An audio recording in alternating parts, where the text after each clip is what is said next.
Islam from Sasakawa Peace Foundation, the Ocean Policy Research Institute, and his colleague, Madam Ju, is also here. So, Nishtha, I think we are ready. Nice to meet you. Yeah.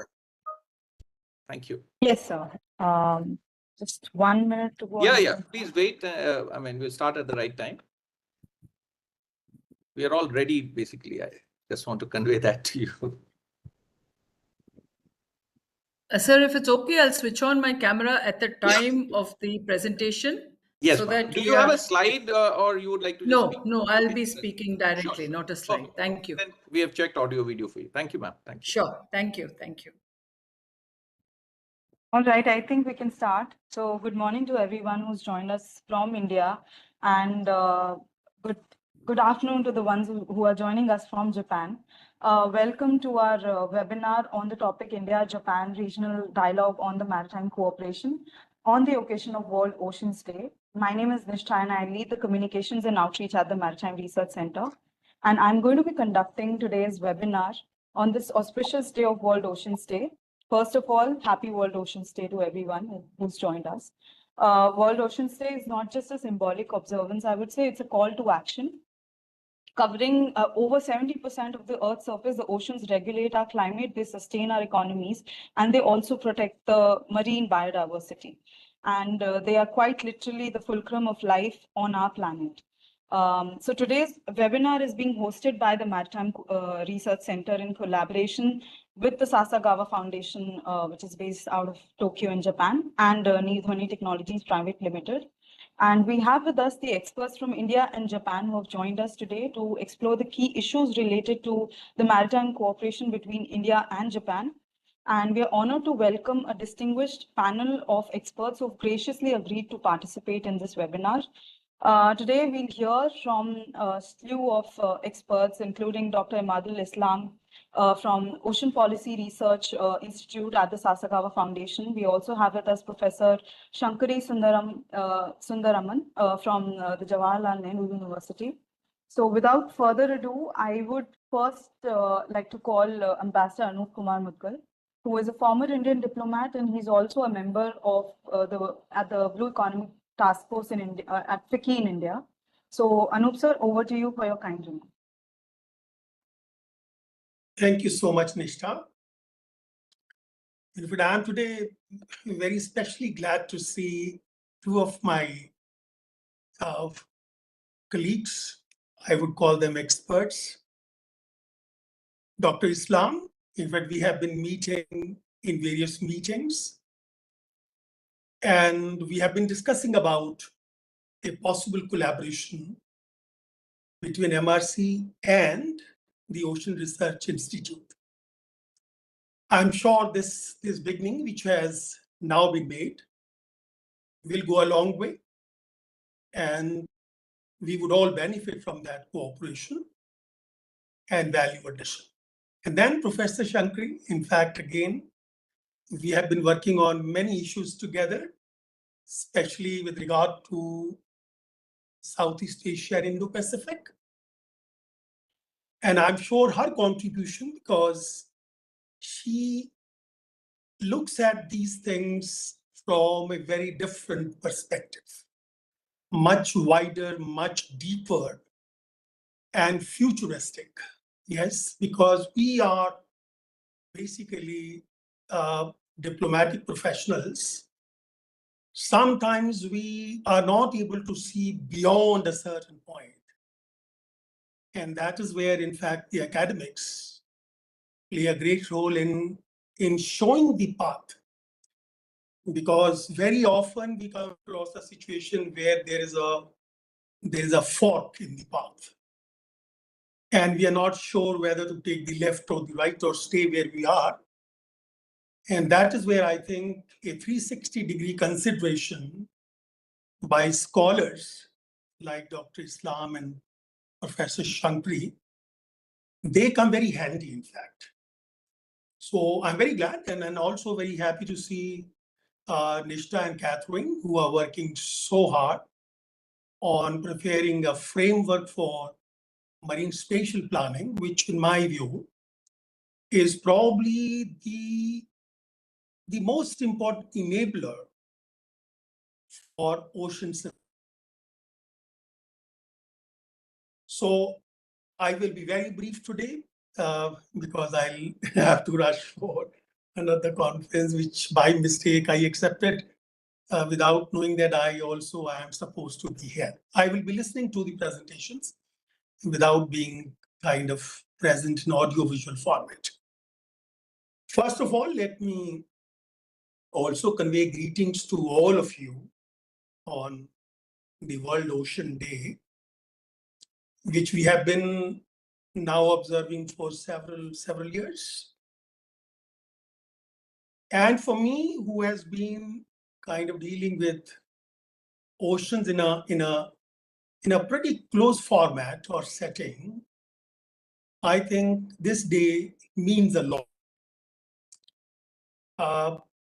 In fact, I looked at UNSC's statement on the World Oceans Day, and the phrase which really touched my heart was, let's conserve what conserves us. Now, that is a very profound statement, in fact. I have been struggling to find a punchline to make people realize how important the oceans are. And I think the SG's statement gives that punchline. Let's conserve what conserves us. Now, you see, if you look at the oceans, I also have science background, so I can probably feel that with a greater depth. Life, in fact, originated in oceans. Ocean, in a way, is a mother of life on the planet. Yes. And not only that, through the entire evolution of life on the planet, the oceans provided the means to sustain. They provided the enabling circumstances to sustain life on the planet. In fact, since I've been dealing with blue economy for many years now, in blue economy, in fact, we have been dealing with both the tangible and intangible contribution of ocean to the human society and the rest, because sometimes we presume that we are the only ones on the planet, which is not true. Planet is much bigger than human society alone.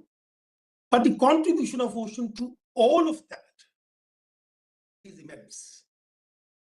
But when we look at, for example, say tangibles, is there any sector where the ocean is not playing a frontal role?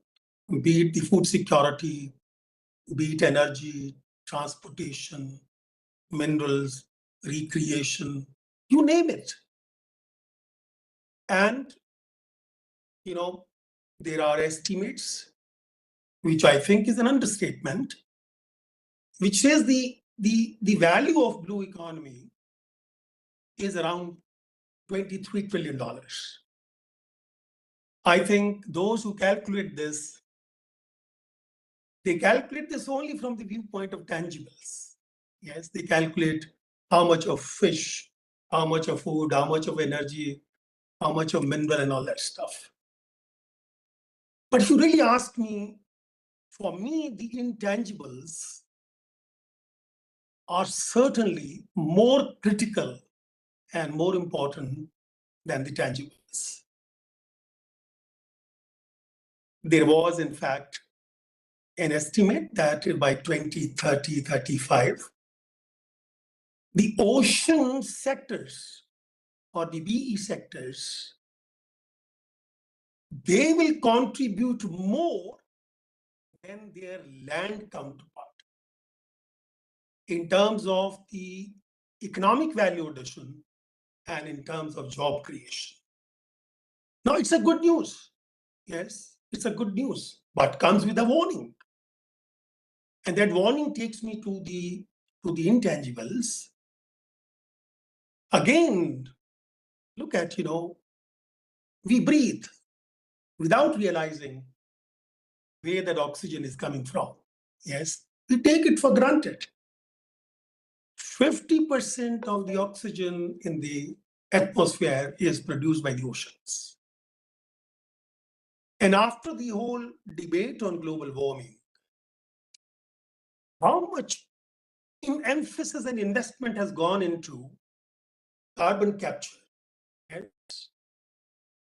We are talking about hundreds and hundreds of billions of dollars.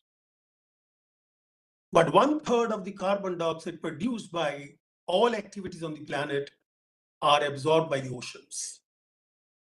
Ocean is the single largest sink for carbon dioxide. And we are struggling to deal with minor issues. Yes. For example, when I always mention, I say the biggest sector, or if one of the biggest, if not the biggest, the automobile transport sector. What is its contribution to carbon emission? Less than 10%. And the oceans give you a straight absorption of 1/3. Now, and we simply don't realize it. And biodiversity. As I just mentioned, we think we are the only species on the earth. Very unfortunate, we are looking at things. Yes. Close to 90% of the planetary biodiversity is hosted by the oceans.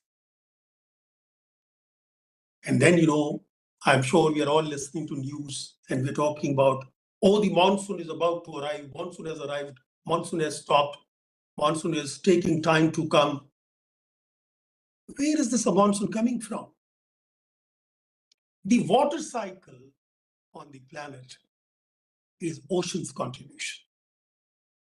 Yes. And finally, the amount of heat the ocean absorbs. If we are worried about climate change and warming, but somebody is already doing a great job in mitigating that, and this is oceans. Yes. And how many people really know it or realize it? So on the intangibles, we are not even placing, nor we can place a value on that. Because on the intangibles depend the tangibles and also depend the life itself. Yes.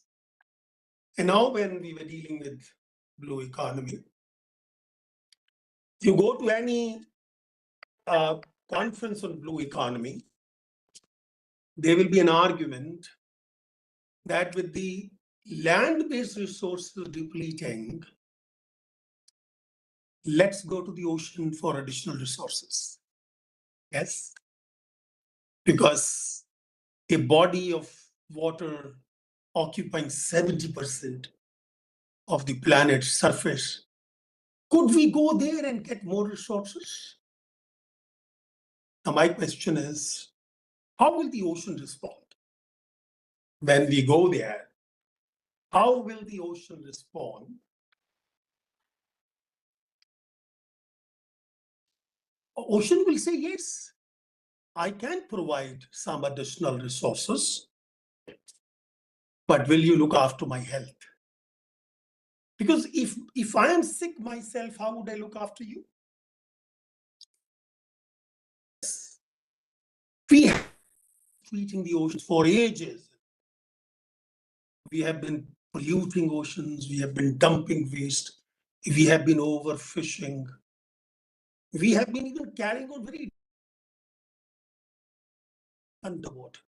We never paid attention to the ocean health till it really became a red line to cross.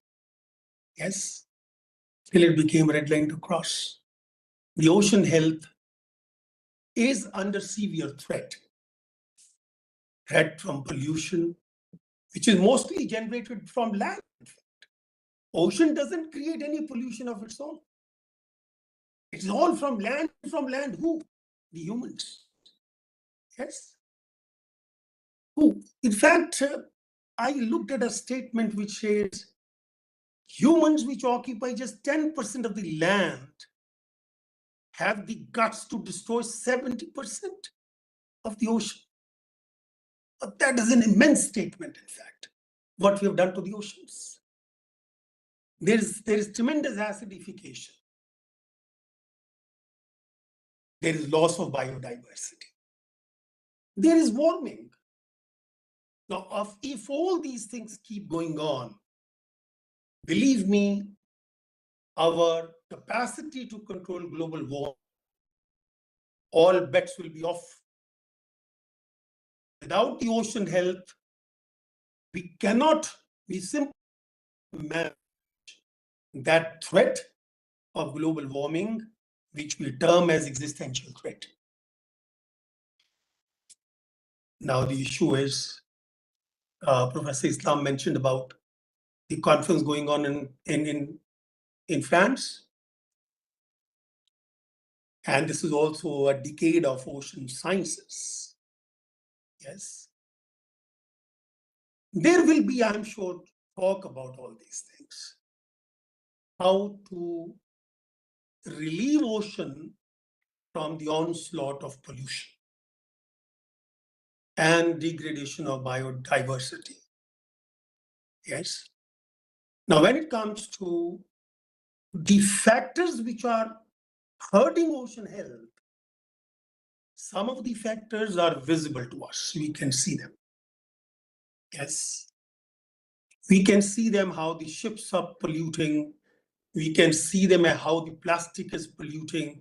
We can see how the effluent from the land is polluting. That we can see. But a large chunk of what is impacting the ocean's health, we can't even see that.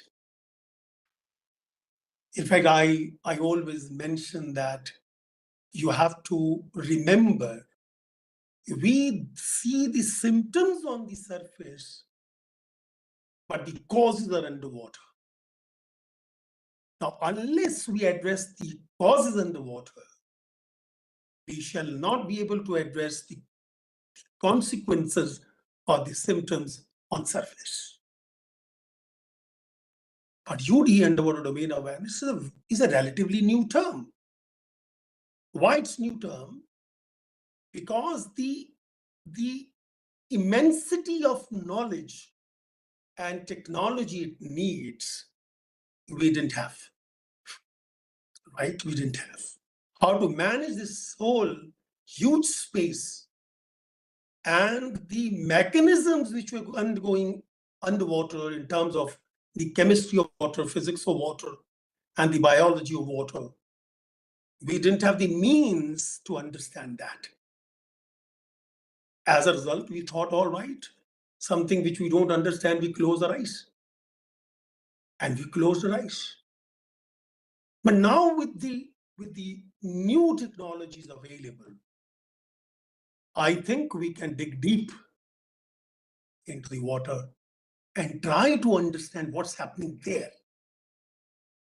Because unless we understand what's happening there, unless we find a way to regulate that, our problem will not be solved. And that is where, in fact, I admire the work being done by MRC. When MRC went underneath the ocean, nobody was doing it, to my knowledge, in India. Yes, especially from that angle, understanding the chemistry, physics, and biology of underwater. We were doing something to understand the security aspect of underwater. But in my view, the biggest security threat would be the ocean health. Right? So today we have those means available to us. I hope more people join you in this campaign of understanding what we can't see. Right? Because that what we can see is easy to understand. What's great fun in that? You can see it, you can touch it, you can feel it.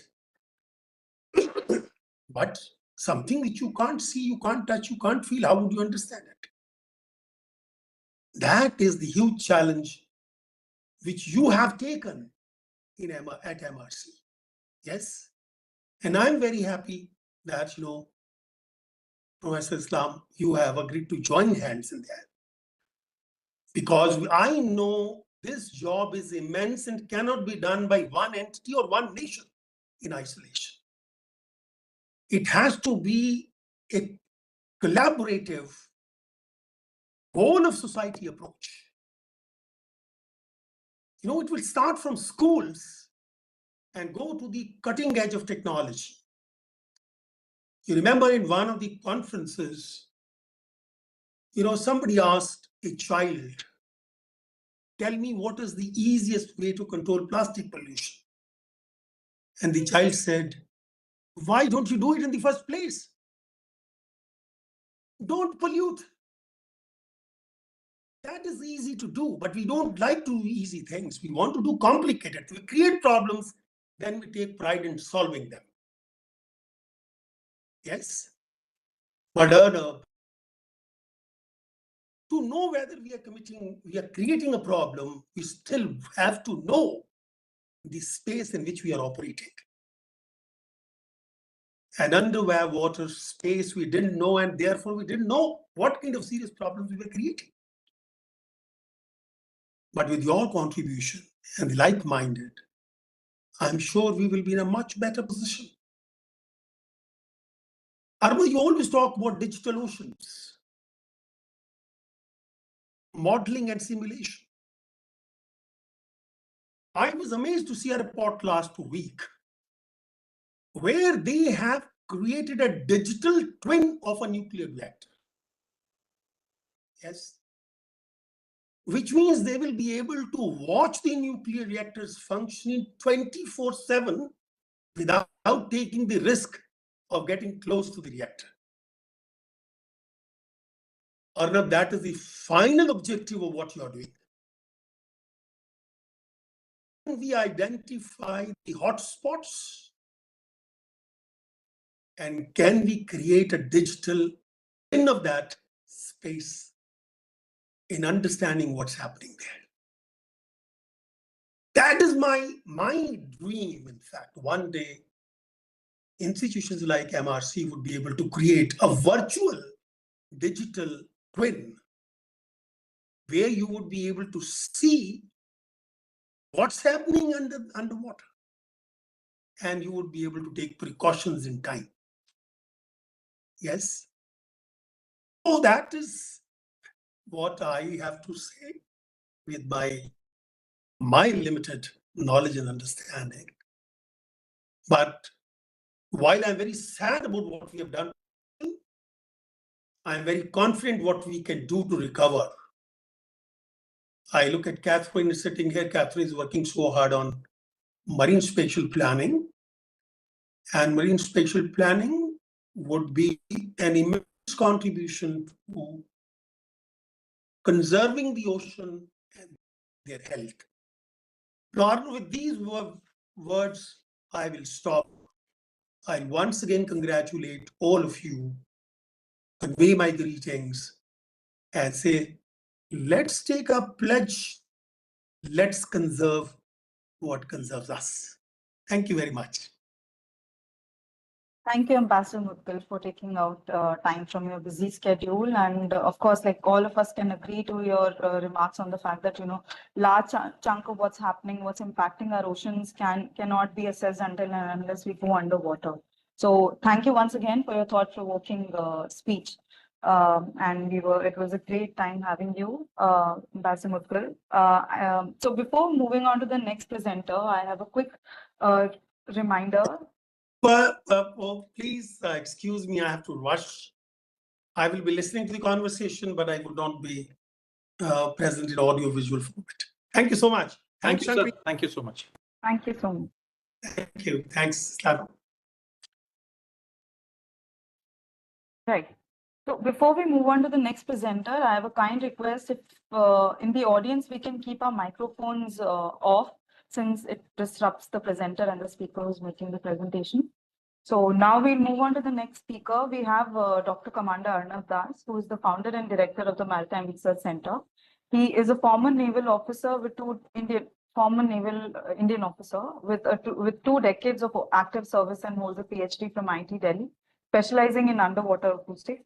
He has worked on numerous projects and has many publications to his credit. Today, Dr. Das is going to make a presentation on underwater domain awareness. Over to you, sir.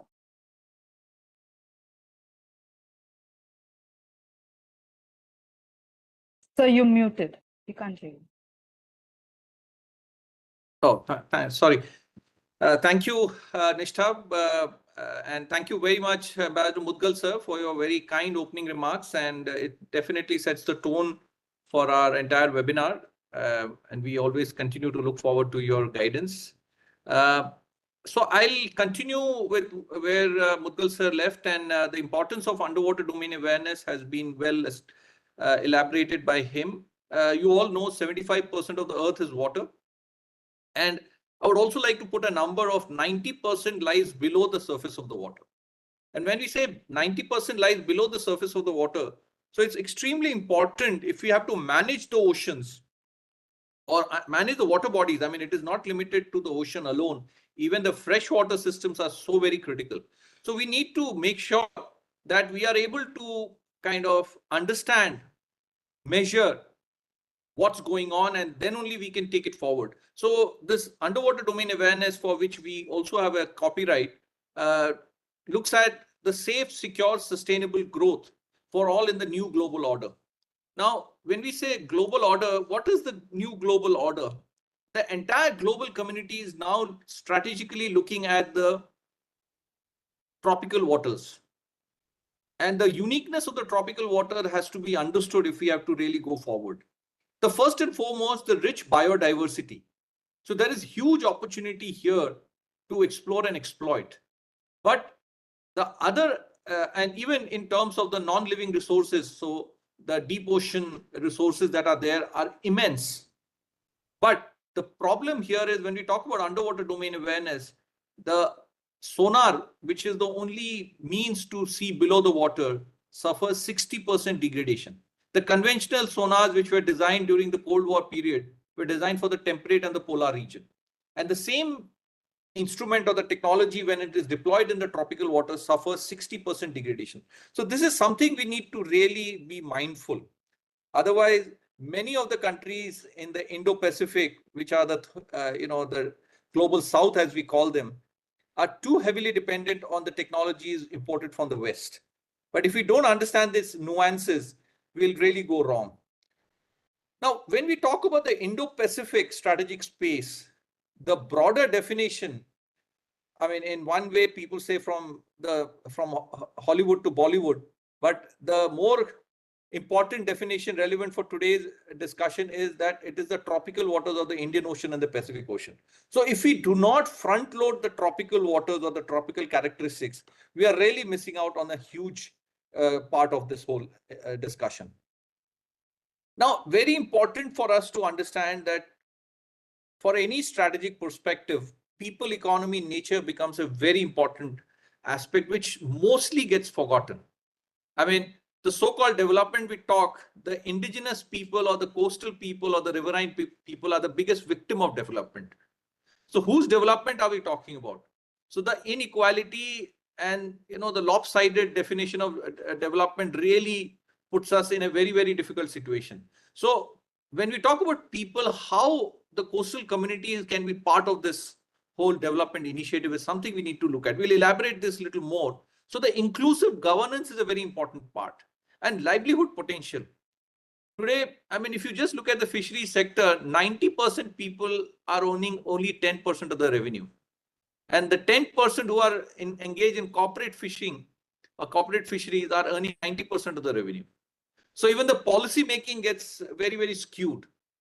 Now, the second is the economy. I mean, we have to look at now, we have done enough damage to land. So increasingly, we are looking at the oceans for food security, energy security, and you can keep naming it. So how do we look at it in a manner that it is more efficient and effective? But the most important aspect is nature. How do we make it sustainable? Today, everything is so fragmented. I mean, even sometimes I wonder when we hear about climate change, management or, climate change risk assessment, how many times have you heard the word underwater? Without underwater, if 90% of the 75% of the water bodies is below the surface, without a discussion or without inclusion of underwater domain awareness, where are we going even in terms of the climate change management? So, I mean, there are nuances which have to be really understood. Let's go forward. I mean, maritime domain awareness is a term which we have heard a lot now. But the origin actually was the technical committee of the International Maritime Organization. But, it just came out as a term which didn't get much outreach. But after the 9/11 incident in the US and then subsequently 26/11 incident in India and this part of the world, MDA became a very, very critical term used by the strategic community. But my problem there is, although the basic definition of MDA includes the underwater also, I mean, right from space to underwater, it talks about the entire maritime space. But the problem is that it remained a security-driven formulation. That means the other stakeholders like blue economy and others did not get much attention. The second is it only remained on the surface. So underwater somehow did not get addressed at all. So we need to look at it holistically. Now, when we talk about the stakeholder, we include all the 4 stakeholders: strategic security, blue economy, environment and disaster management, and science and technology. Now, let's just quickly look at what are the issues. Now, security now has become a very important challenge because of the political volatility, inequality, whole lot of disruptive elements, terrorist groups, piracy, whole lot of such security concerns are kind of becoming a very important aspect. But if we do not understand, but what is happening is we are not able to chase the real reason or the real issues, and we continue to suffer. The second is the blue economy. We are increasingly, as I said, we are increasingly looking at the oceans for food security. But if you look at fisheries, since 1996, the fish stock globally is on the decline. But on the other side, you see 80% bycatch. Now, how do you reconcile this? If 80% is getting wasted and on the other side, fish stock is on the decline, don't you think we need to manage it more effectively? So underwater domain awareness becomes a very important ingredient there. But do our regulators even understand what we are talking about? Then we talk about energy security in this part of the world. I mean, Indian Ocean is very important for energy security. So it enhances the level of interference by the extra-regional powers. Deep ocean mission. I mean, the electric vehicle initiative, 6 times more resources are available in the deep ocean. But do we really have sustainable methods for exploration and exploitation? We really need to look at this very, very carefully. Blue economy, even in the riverine systems, I mean, we are talking about inland water transport, we're talking about a whole lot of other issues. But we have very little understanding of, even the technology availability to the larger global south is very, very little. Now, in terms of environment and disaster management, we know that the speed of sound underwater is 5 times almost, to 345 meters per second in air to 1500 meters per second below. So the acoustic habitat degradation, I mean, the marine mammals also use acoustics for biologically critical function. But we do not have acoustic habitat degradation as a major component when we are dealing with the oceans or the water bodies in terms of when we talk about environment impact assessment. So even the environment impact assessment that we do is not really being done holistically. And disaster management, I mean, I've been to Japan after the Fukushima disaster, and I saw, the kind of, so, I mean, I'm not for a moment trying to say that we can prevent a natural disaster, but with early warning systems, we can really minimize the loss of life and property. So what is our preparedness in terms of early warning systems? Again, underwater domain awareness will become a very important input here. And, just to give you some more examples, if we look at the underwater space, we need a lot of work to be done. Now, how do you take science and technology forward? Now, if we just talk about the Indian Ocean or even the India's EZ, we're talking about 3.7 million square kilometers. Can we really put sensors all across? So how do we use the smart technologies? So Ambassador Mudgal also mentioned modeling and simulation. We cannot put sensors in the entire region. So how do we leverage technology? AI and particularly modeling and simulation is a very important aspect which need to cover. So all these needs to be looked at in a very holistic manner. So this is the UDF framework that we have developed. If you look at the four sides of the cube, they represent the four stakeholders that we talk about: strategic security, blue economy. I mean, each of them have their own diversity in their components. Then sustainability and climate change, and also digital transformation.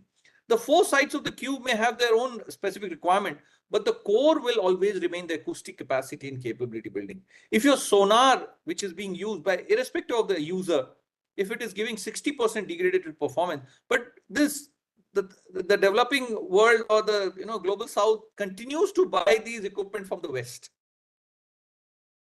Some of them probably are not aware, but even people who are aware are continuously buying. I mean, there's a lot of geopolitics behind that. But at the same time, we need to be extremely aware that when we talk about underwater domain awareness, there has to be a lot of indigenous component. So acoustic capacity building becomes the core. Now, if you look at the vertical construct, we have very little understanding of the underwater space around us. So how do we build that? So the sensing analysis, it has to be a bottom-up approach.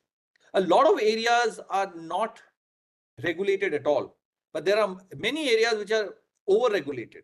So this gives a very structure. I would call it a comprehensive, structured, and inclusive way forward. How do we bring digital transformation for the coastal community? Can we provide them digital inputs so that they can manage their fisheries and aquaculture better? How do we get AI to these communities so that know where the potential fishing zones are? So a whole lot of work can be done. So, and if you look at this cube, the smaller cubes within the larger cube can be those projects like this part of the world. If you just look at the Indian Ocean region, this is about 25 to 30% of the global population. So how do we make our young people employable is also, I mean, we have to look at the oceans for more and more employment and for more and more engagement, I would say. So I can go on and on this, but I think this kind of brings a lot of structure. So how do we bring in policy intervention, technology intervention, and capacity and capability building can be kind of built through this. Now, we talk about marine spatial planning. I mean, marine spatial is nothing but the digital transformation in the marine space, or I would call it the larger underwater space, including the freshwater systems. Now, if you can see this heat map in the Indian subcontinent, this actually represents the underwater noise because of shipping. The low frequency noise, which is also responsible for big whale strandings.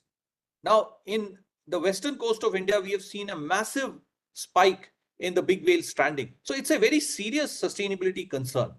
So this kind of map can be used by multiple stakeholders. I mean, just to give you a sense, the low frequency is also the submarine deployment frequency. So for a defense application also, something like this can be used. Where do you effectively deploy a submarine? But from the other side, from a marine conservation side, also this is very important because you know where the noise is high. So now, not that I'm trying to be a showstopper that, you stop shipping, but at least in the, biologically critical or moments, when there is breeding season, you can at least divert the shipping traffic. So a lot of policy decision from an environmental perspective can be taken. So this kind of digital transformation becomes very, very critical. So we have gone further to this. This is just one example I'm trying to state, but a similar heat map can be also used for navigability in the coastal region. Coastal navigation is now giving more importance because water transport is always far more efficient. So this can be used for that. In terms of fish stock also, if you know where the fish stock is, you can really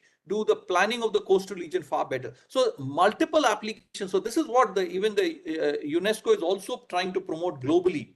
How do we promote marine spatial planning, digitization? And as Mudgal sir was mentioning, my colleague Catherine Shlok and the entire MRC team under his guidance, we have come to put together a handbook which will be published in a month or two. I mean, the manuscript is ready and it's going to come out very soon. So it really tries to bring the larger concept of MSP on the ground. How will you implement it on the ground is what we are trying to, and looking at all the aspects of policy intervention, technology intervention, and capacity and capability building. Now, when we talk about the acoustic capacity and capability building, there are three steps to it. I mean, to see, to understand, and to share. To see is the sensor and the platform. Platform could be an autonomous underwater vehicle or a ship or, a surface, subsurface, manned, unmanned, any kind of vehicle. So this would be the hardware. To see the hardware, the sensor and the platform which will carry the sensor to the appropriate place. So some of it we can definitely import. But the second part, once you collect the data using these sensors, to understand has to be an indigenous effort. And particularly when we talk about the tropical waters are very, very different. As I said, 60% degradation. So unless we mitigate the tropical challenges, we are not going anywhere. I mean, the data is not usable. And this data is extremely classified. Many times nations are not able to cooperate because the data is highly classified. So we need to look at capacity building where, the local indigenous people or indigenous effort is kind of encouraged. And the third is to share. Now, whatever actionable inputs you have, it has to be shared with the user in real time. But typically what happens is, the user is varied. I mean, right from a policymaker who requires a very certain type of data, but he has the luxury of having a very comfortable office. But what about a fisherman on the ground? The digital input has to reach him in real time. He doesn't have the luxury to carry a laptop. So how do we build mobile apps? And in a format, I mean, if it is a shrimp farmer of a particular species, say L. venemi, he needs input of that in his, he is not bothered about anything else. So we have to make it very specific. And I think when we talk about Indo-Japan collaboration, I think India has the strength to provide the young, smart talent. I mean, the demography, but Japan has really been much ahead in terms of the cutting edge technology. So this partnership can really bring a lot of positive results for the entire global community. The entire digital transformation can be best handled through this collaboration. I want to go a step further too. And one more thing I want to highlight is today when we talk about any exchange of know-how and support, this to see, to understand and to share comes in one package. It's like a mobile phone. You only use 10% of the features that are there, but you pay so much more. The global south cannot afford to kind of put so much of sensors. So how do we build this up? Even the previous, this MSP that you saw, we have not put sensors to collect this data. We used a modeling and simulation effort using the automated identification system data. We have built this, and the sensor deployment will be only at very select location where we will validate the model. And once the model is validated, this can be replicated across the entire region. You can get so much more, return on investment going forward. The next thing is how the manpower is required for digital transformation. High-end data analytics, we need people who will do the computational infrastructure, the algorithm development, and the entire. But once that data is collected, that has to be interpreted by domain experts. I mean, it can be technical or science people, also disciplines also, but also the liberal arts discipline, political science, various other geopolitics, international relations. So we need domain specialists to look at it. But the third part is more interesting for me, field deployment specialists. The field deployment specialists could be the coastal community. Rather than making, I mean, you imagine the coastal community being part of the entire digital transformation initiative. With a little, I mean, we don't need to teach them. They could probably teach us how to deal with the waterfront, deployment of various equipment. So we need to look at this in a very, very nuanced way where it becomes very inclusive. Even the coastal community who are very comfortable with the water bodies, they can be part of this whole field deployment with a little bit of skilling that is required.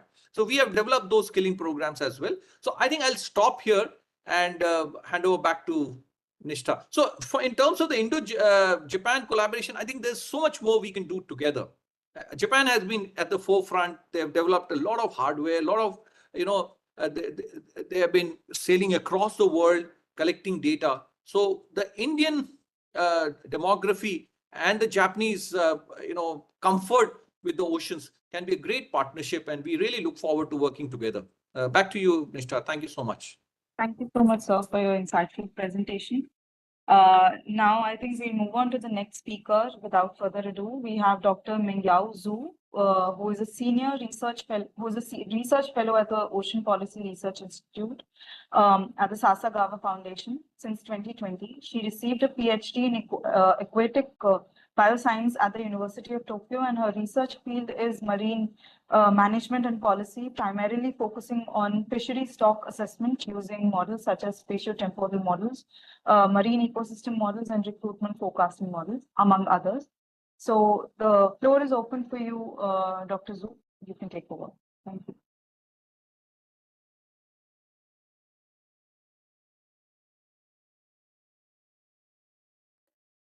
you. Thank you for your introduction, and nice to meet you again, everyone. This is Mongyao Zhu. I'm from the Ocean Policy Research Institute. I'm a colleague of Emma Zhu, and today I'm so honored and happy to be here to do some presentation to share my research. So I can't share my screen. Please just wait for a moment. I'm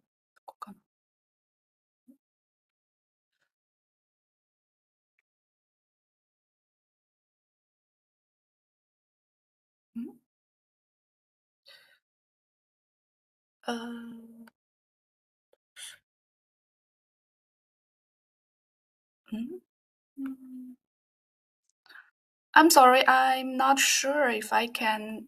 There is a share button at the bottom, at the center bottom. Yeah, yeah. So And can you window, and can't the entire find screen?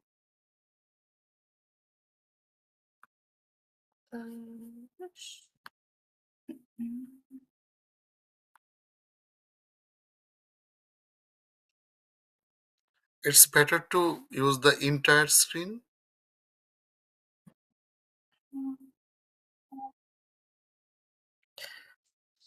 Maybe.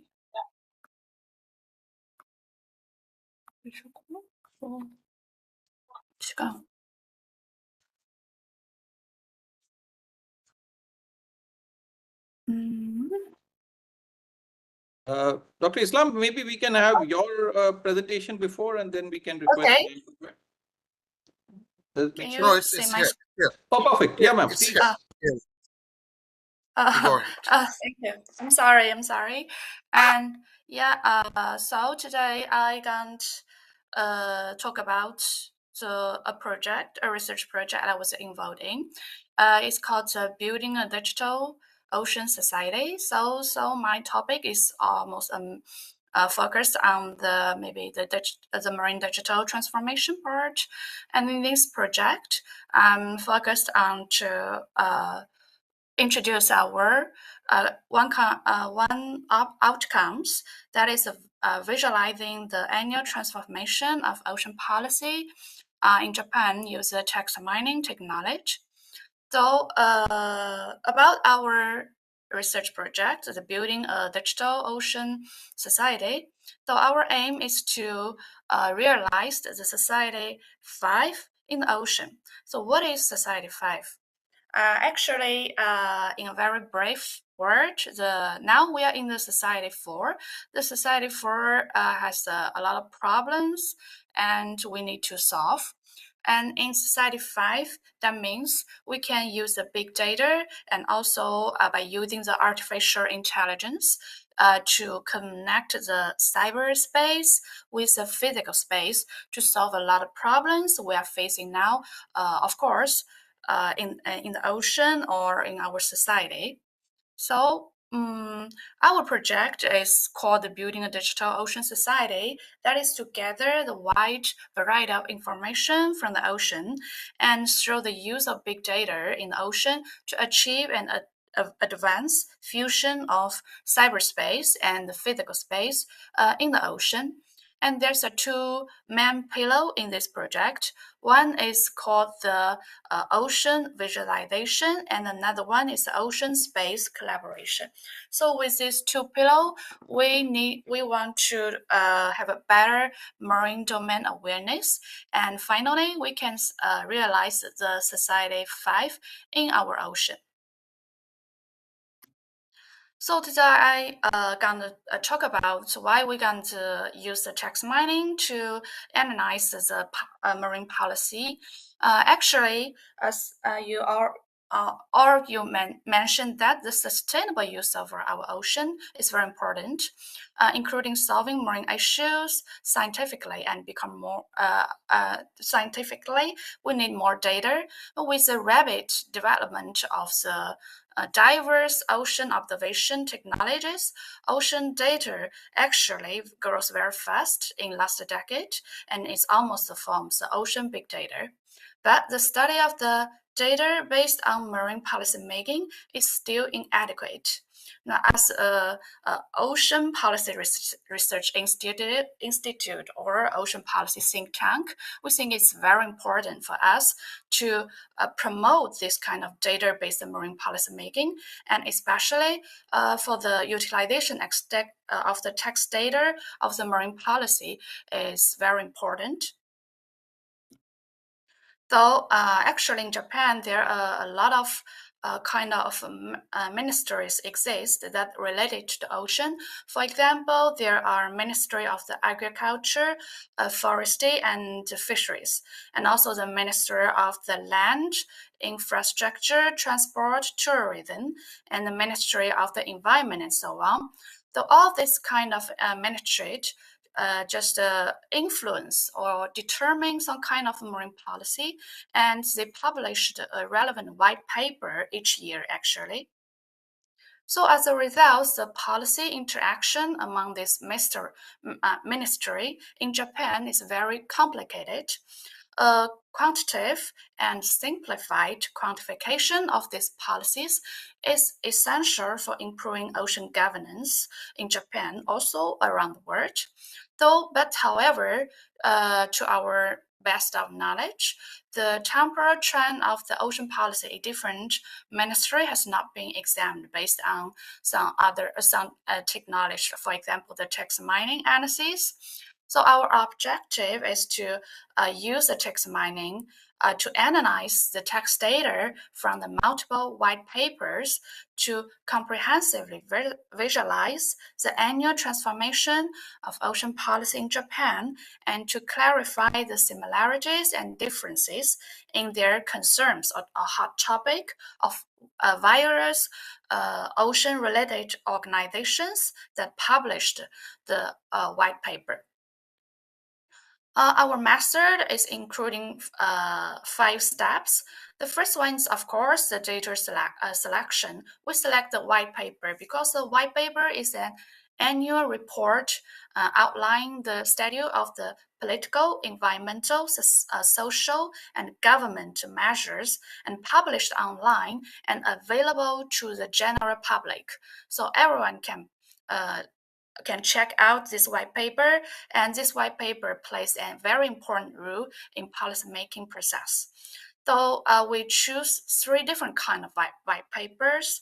The first one is a fishery white paper, which is issued by the fishery agency in Japan. Another one is the environment white paper. It's issued by the Ministry of the Environment. And the last one is the ocean white paper. Actually, it is issued by our OPRI, Ocean Policy Research Institute. Next is the data collection. Of this kind of white paper just published online in PDF files. So we just use some AI technology and also with the manual to extract the data from the PDF files by excluding the figures, tables, footnotes, footers, and so on. And so this is a kind of time-consuming step actually in this study. And then the step 3rd and 4 is about the data pre-processing and data mining.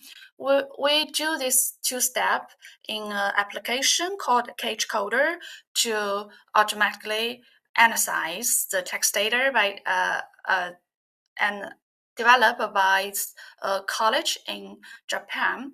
So previously we do the morphological analysis. this is the analysis to segment the sentences into words. And then we do the LJ topic model. This is a model, a natural language processing technology to discover the patterns of words and summarize the underlying topic structures in our text data. The last one is interpretation of the result. In fact, the topic model is an unsupervised machine learning technology. So we need to do some expert interviews, for example, to interpret our result, to make sure our result is find the right way to all of the text data. So we do three kind of expert interviews were conducted with officials from the fishery agency, from the Ministry of the Environment, and also from our inside OPRI. So as a result, here's a correspondence analysis result. This is a multivariate analysis that maps multidimensional aggregated data into a two-dimensional space to visually represent the relationship among the data elements. So as a result, you can find that there are three groups very perfectly divided. So each group just represent each white paper. So we can tell that each white paper just have their own topic. And then we just analyze the numbers of the topic for each white paper. For the fishery white paper, there are 14 topics. The environment white paper, there are 20 topics, and ocean white paper, there are 18 topics. So I'm gonna introduce one of this result. This is as 14 topics of the fishery white paper. We can have for each topic, we can get the top 10 terms with their probabilities of their occurrence. So based on these top 10 terms, we can summarize each topic. For example, for topic 1, the first word is the resource. The second one is the secure. The third one's a technology. So based on this kind of terms or words, maybe the topic 1, we can summarize the topic 1 as a technology and system for securing the fishery resource. And then we have the LG heat map for these 14 topics. So this heat map is actually an annual transition of these 14 topics, and the color scale just represented the proportion of each topic in each year. So we can find some hot topic in some years, and then we will do the cluster analysis for these 14 topics. As a result, the 14 topics just divided into 4 clusters along the time. So and for each cluster have their own hot topics. So we can tell that in the fishery white paper, the hot topic just transferred very clearly by the time. Actually, the major transition in topics occurred all of these 3 white papers over the time.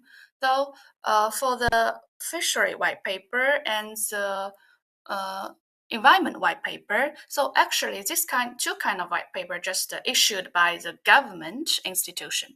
So this topic transition were mainly caused by the revision of the relevant laws.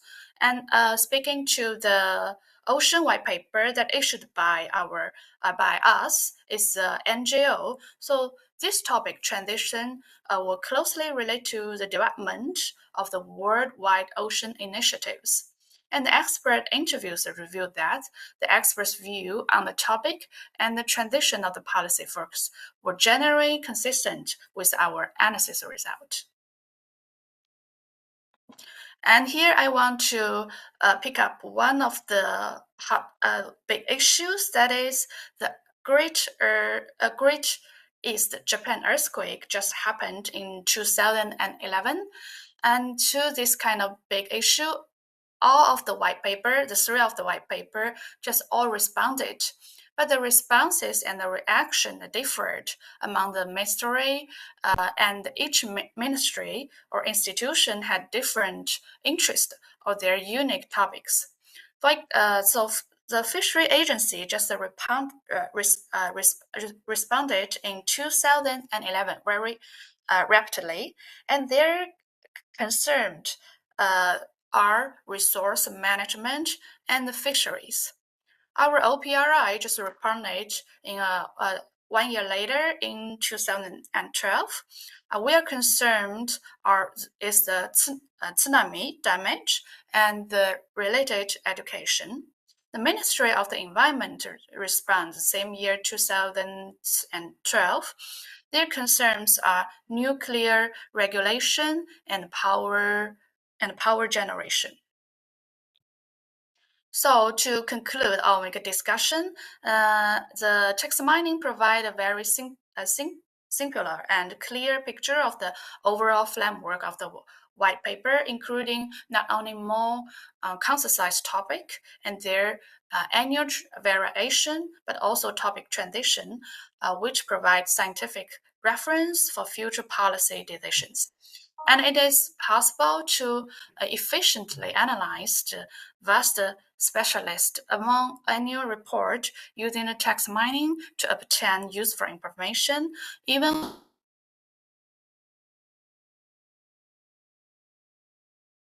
starting point. But as an unsupervised machine learning technology, the interpretation of this result requires relevant expert knowledge. For example, we can do the expert interview.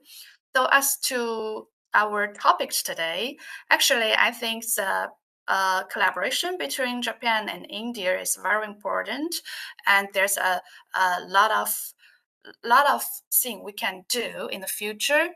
But before the collaboration, of course, the data-based science, the nature science is very important, but the data-based social science, for example, the analysis of the policy for each country, for India, for Japan, by analyzing the policy, maybe you can find the difference and the similarity between us, and we can find the gap, we can find the collaboration point by analyze our policy in our country. So I hope maybe we in the future we can this text mining of the policy can be used for our collaboration as a start point.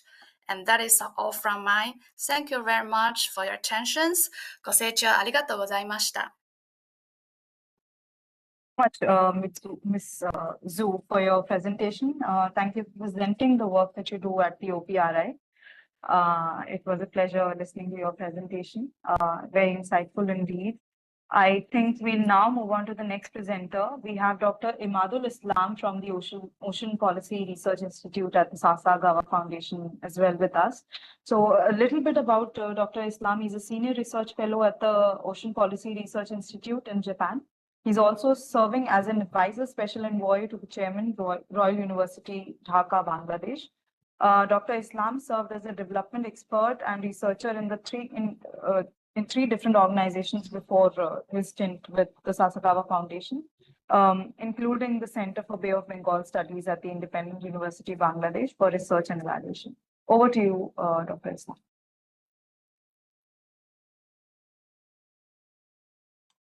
Yes, thank you so much. Am I visible now? Yes, you are. Okay. Thank you so much. First of all, I would like to give the special thanks my good friend, Mr. Arnab Dash from Maritime Research Centers, and also one of my mentors that I called Ambassador Arnab Mogdel, and other distinguished scholar, presenter for this very timely webinar today. On behalf of Ocean Policy Research Institute, the Sasakawa Peace Foundations, we are very grateful to Maritime Research Center, particularly Mr. Arnab Dash, for giving us the opportunity to talk on these particular occasions. So in my presentation, actually, many things already covered by uh, Mr. Ambassador Arnab Mugdal and also Mr. Arnab Das. But I would like to present first about in the two segment. First one is about our organizations, what we are doing, and then I would like to focus on the one item that we would like to promote, not only me, the many of the ocean scientists and activists, that we call the ocean is mother of life. So we are actually, our foundation is called Sasakawa Peace Foundation, is the sister foundation of Nippon Foundations. It was established in the as an individual think tank in 1986, and also as an individual think tank, the Ocean Policy Research Institute. It was founded in 1975, but it is again merged with Sasakawa Peace Foundation in 2015.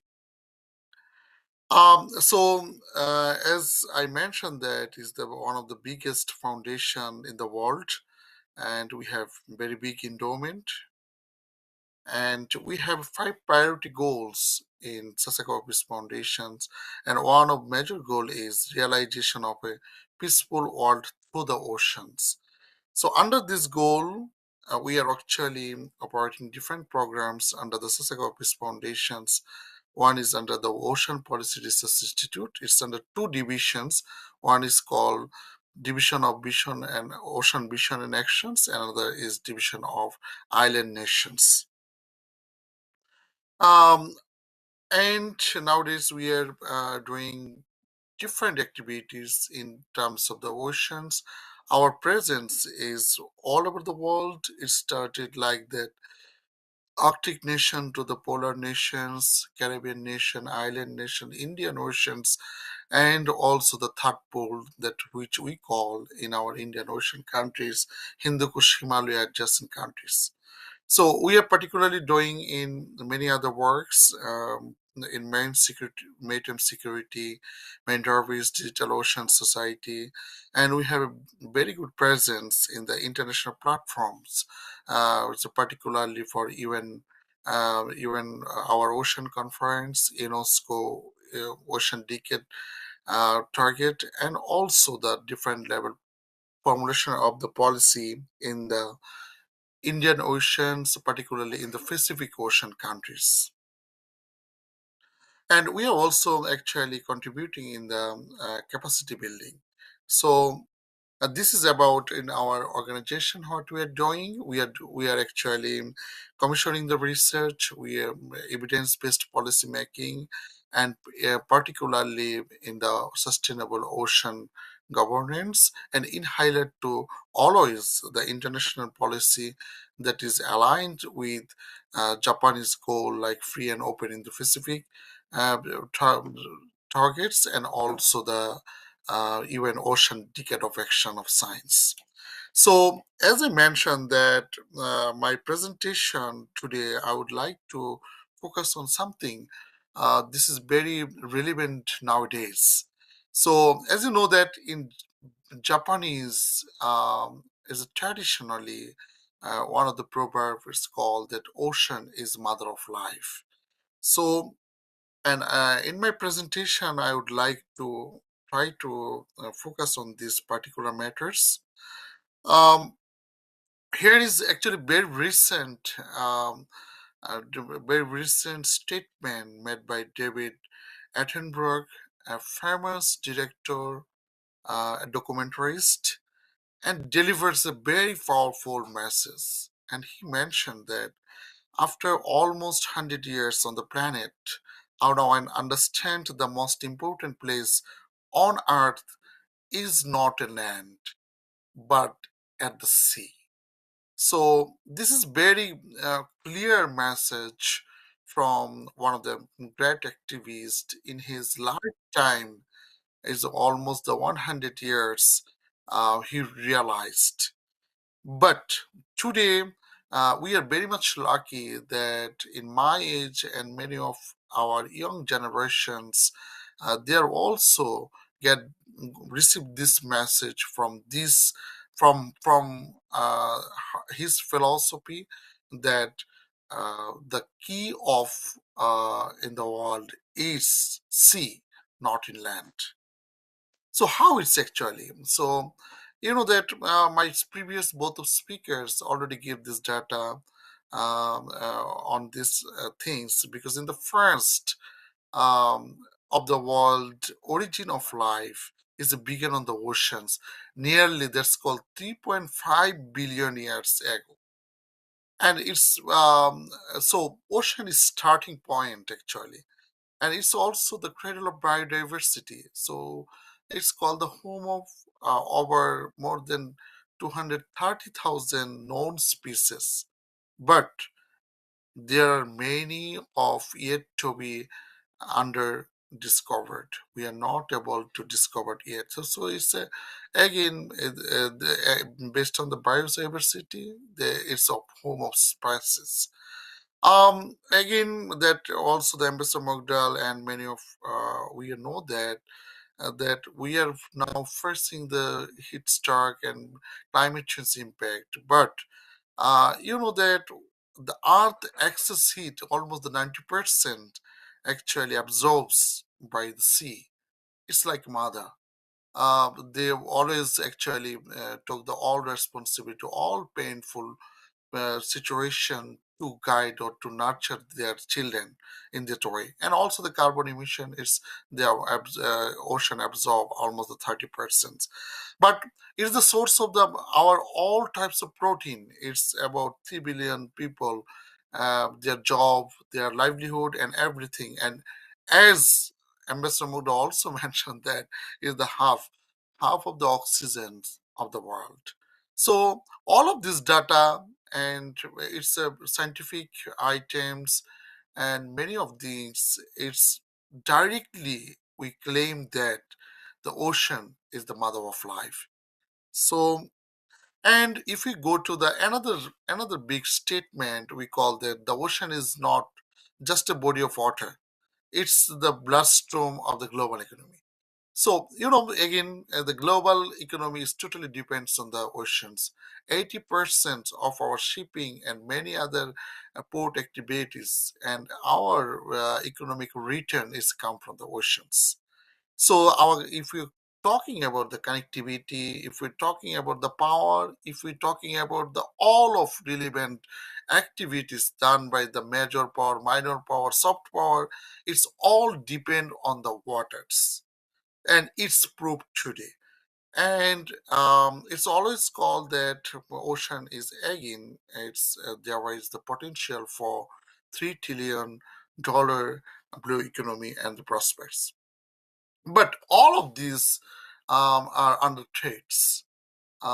So how this is the one of that there are many index prepared by different think tanks, different scientists, but it's a one of that is very recent. You see, if we go to the all of these just visual presentation, all are red. So we are luckily India, Japan, and we are in the Indian Ocean parameters. And you see that in the right side in the Indian Oceans, it's almost the sea surface temperature. It's totally toxic situations, and it's increased very rapidly.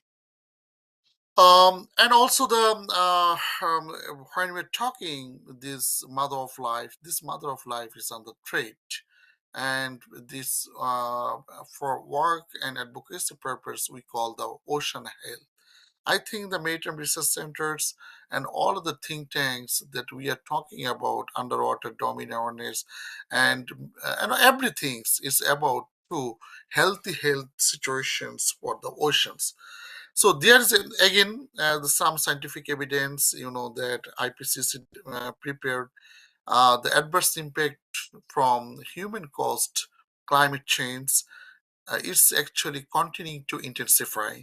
We know that all of it's like water availability in the food production and their health and well-being, city settlement, biodiversity and ecosystem, and everything is under threat of climate change, if we believe.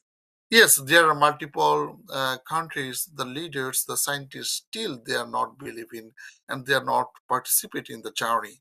But in the Robinson, the one of scientists, he actually prioritizes in based on the climate change impact in the global context in the 14 biggest environmental threats.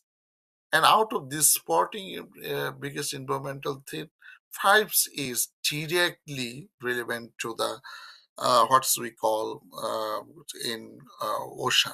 So even in the day before yesterday, the Peter Thompson, the special envoy, and as a great champion of ocean sustainable governance, and he mentioned that it actually global human health is intrinsically linked to the health of the ocean. So we cannot actually make difference the human health and the ocean health. So if you would like to survive in this planet, we should think about this in the human health. And while we're talking, is the first come in the again in the climate change and the one very uh, bad things which actually we contributed as a human being, because that's called the plastic pollutions. So if we go to the again the impacts of environmental stressors, like that is it's almost the wall science data proved that the coral reef is totally bleaching.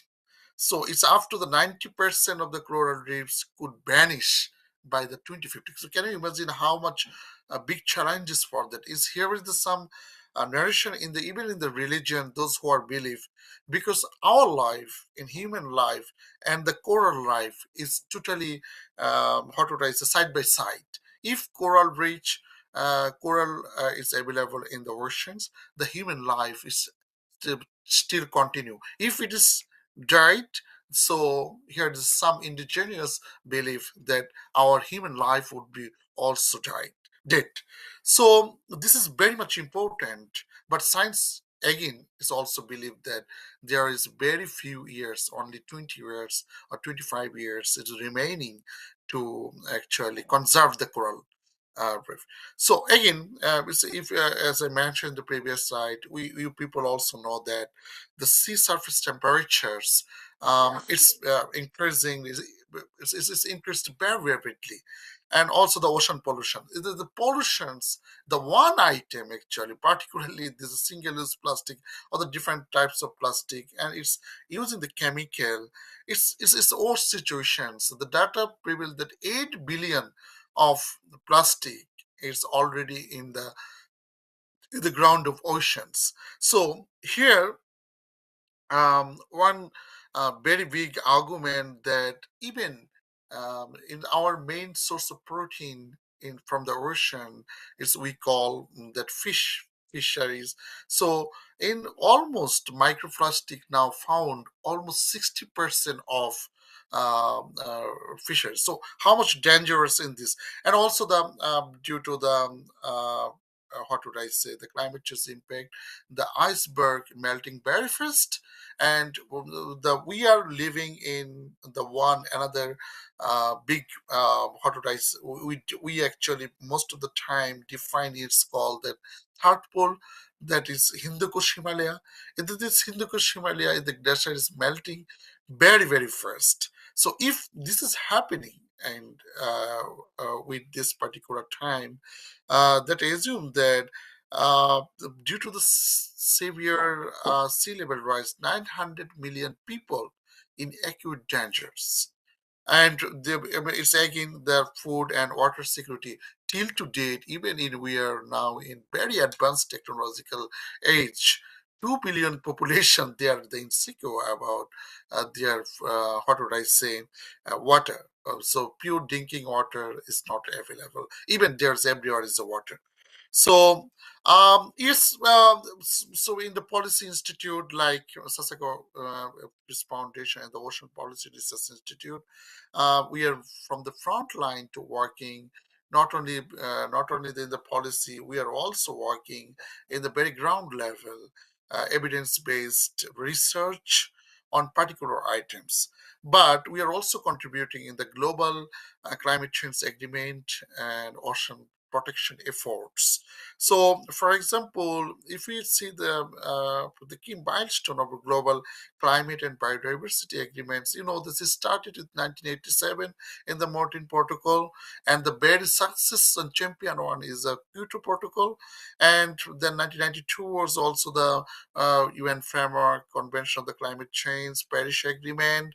Uh, and the very important things is very much relevant. It's called Kunming-Montreal Global Biodiversity Framework. So in this framework actually now set up the targets for the planet, for the oceans, that it's called 30 by 30 target to protect our ocean, planet, and biodiversity. So this is actually very much relevant to the slogan of these days. Today is World Ocean Day. It's called the wonder that sustaining what sustain us on, and we can also go the conserving what conserve arts. So it's need to the again is a come to the think tanks, their role in protecting their vast mother of land and oceans, to ensure these 30 by 30 targets through their initiatives, in that way, in innovations, explorations, and many other ways through scientific, interdisciplinary research, and many others, simulation and model development. So again, here is some key organization working on these particular items. Is we all know this UNESCO, and they developed the intergovernmental oceanographic commissions, and also that my previous speaker also mentioned that we have on very visual targets, 10 priorities, and it's also aligned with the 3030 target. It's called the United Nations Decade of Ocean Science for Sustainable Development. So all of these target, even when my colleagues is now in NIS, Dr. Joe, maybe she know better than me, but what I follow that we found that we are also set up the another target how to achieve the Kunming-Montreal Global Biodiversity Framework to protect to our oceans. So, and to prioritize our oceans. So the limitation is here, that we have the Sustainable Development Goal, Paris Agreement, many other things that we are trying to control our carbon emissions and also the heat, but we are already failure.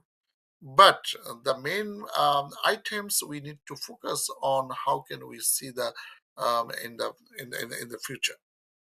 So I would like to share some things in here. That what we are doing in particularly, uh, we are doing many things. The one particular project we launched in the Indian Oceans, 6 island developing states. We know that Indian Ocean is the third largest bay and Great Middle Bay we call, and it's the 1/3 of the shipping line is here. And the main important thing is here the people is almost 3 billion people lives is here. So, and it's directly 1.9 billion peoples there in the coast, and their livelihood totally depends again with their mother. So we are launching a project. It's called the Enhancing Connectivity and Resilience, assessing the climate-induced economic and non-economic loss and damage in the Indian Ocean island nations. We also include the India.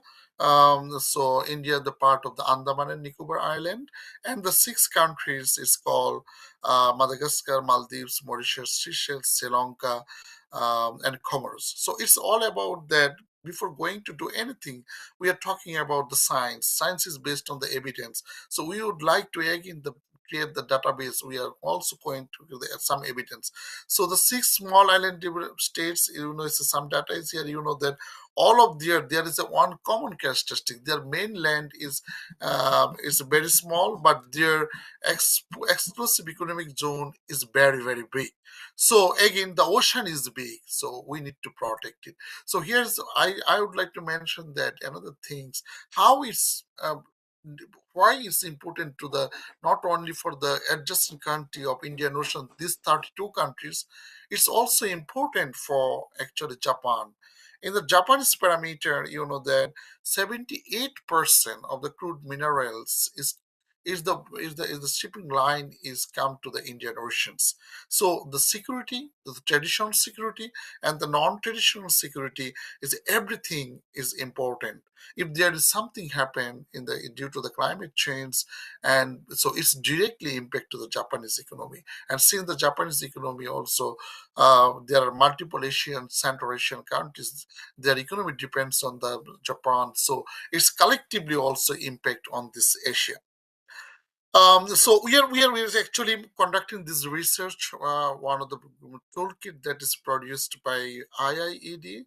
So it's called Comprehensive Climate Impact Quantification. So we are again going through interdisciplinary research, is the pure science, and to assess the all types of climate directly impact on the ocean relevant issues.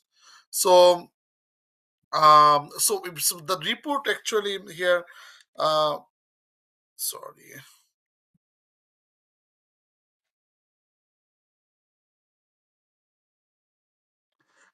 Sorry. So, the report actually mentioned previous research that IPCC, that even there is a rapidly narrowing window of opportunity enable the climate resilient development. So if you go to the recent report that was in 2023, and they mentioned the sum of the condition to enable this, and the one condition there was a collective efforts. So for this collective efforts, the India, Japan could play, not only the Indian Ocean countries with the Japan's experience, we can actually share our information together. We can launch our program together to protect and conserve our ocean biodiversity. Again, if we go to the global effort to conserve this, that I'm talking about, since we are at the Ocean Policy Research Institute, in the policy level. So in the policy level, the era that they actually did, we can actually divide it in the 3 era. We call the first era, it was in the mitigations before 2000. It started with the 1992, the UNFC form. And the second era, again, after the 2001, that is called, we actually promoting the adaptations. But the third era, we are now talking about the loss and damage. We are now talking about the 30-30 targets. So many things is come, but the all of things actually mostly relevant to the how sustainably use these oceans for our motherland. So this is actually something that we are using in the comprehensive climate impact quantifications. At the research part, we are trying to give them actually explore the precipitating factors and predisposing factors, and so also the protective factors, and it's actually lead to the how types of vulnerabilities there. Then we also go the economic some simulation model analysis, so both intrinsic and transic and tangible and intangible.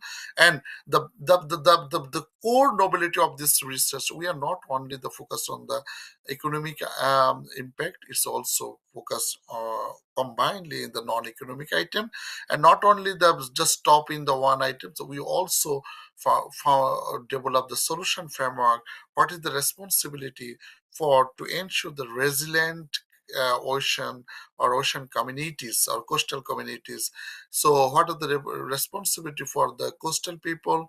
What are the responsibility with the national people, countries, and what is the responsible for the international international communities?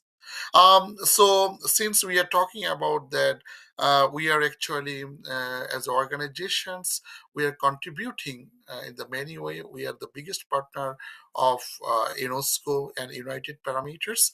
So here is a call that one is under the Ocean Digit platform. Operated by the UNESCO. So it's called the Foundation Dialogue. So we are going to host this foundation dialogue. It's fifth foundation dialogue, and again we are also give the slogan for this foundation dialogue. It's called the ocean is the mother of life. So you can relate to my lecture on this thing, that we try to give the message to the international community that we should actually, if we can protect our mother, so the children automatically they can protect themselves. So another thing is the international community. Even we are talking about the ocean is now key, but when you're going to the SDG is the 14.1, so you will find that the development budget for this SDG is only 0.001. So we have needed for 15 billion for protecting the shorelines, but we only get from the our own countries and generation is only 1 billion. So we are talking more, but we are not actually given in this way. But this foundation dialogue, we are going to host in 3 to 5th September, and we are come out with the different statements, Tokyo statements. And what's actually I would like to, I'm very close to finish that. The what types of major projects actually we are now commissioning, that we, as I mentioned, that in Indian Ocean, comprehensive climate impact quantifications. We also planning to the island summit in 2026, and we actually tried to build through this project the Indian Ocean Island Countries Leader Summit, and what we have a very good presence is called Pacific Countries Leaders Meeting, the PALM. So and also we have other division of Ocean Vision and Actions that that we are going to organize the fifth foundation dialogue and Asia Empowerment Project that's called Smart Ocean Port Connectivity in Bangladesh, Indonesia, and many other countries. And we have also the project in the Indian Oceans that we mentioned, and that's called Third Pole Projects. It was actually collaborated with the Isimud and Bay of Bengal adjacent countries. We are conducting, is Jusan also commissioning the research and very pure scientific research, eDNA analysis, and we are also doing the different types of research. But in addition, we are also conducting the capacity development. The Sasakawa, we call the Sasakawa Fellowship in the World Maritime University, and also we try to promote the Sasakawa model of community-based tourism in the island nation. So this particular project is for, I just mentioned point here in very few. There are many few projects also in commissioning by my other colleagues. So what the recommendation and how can actually we collaborate as because we have some experience, expertise, and we have a particular missions. I think Maritime Research Centers also has some visions on it. So since we are focusing on not only the country by country, it's also the region. So when you're talking is the third pole, when you're categorized in the Indian Oceans, so we can actually form an Indian Ocean Island Countries Leaders Forum, and we are actually day by day conduct the commission the research and funding, and joint program also designed in highlight to the achieving the UN decade action goal. So as I mentioned that everything is actually from when we are working in the think tank groups in highlight to the global goal. So the global goal, maybe it was determined within this UN Ocean conference, So we should focus on these, and we can develop some research and collaborations, and also the promotion of 3030 agenda. So 3030 agenda is one of main agenda is marine protected area. So you people have the expertise, we have expertise, we can launch this project together. And the promotion of the connectivity and resilience for the welfare of the 2 billion of the coastal communities. So it's again the people participation, coastal people, their life and livelihood is important. We should think about in that way. And the very important things, even we call the ocean is the mother of life. Ocean is 70%. If we are going to actually, again, in our human body is a 70% is the water. So our earth is also, this planet is also the 70% of water.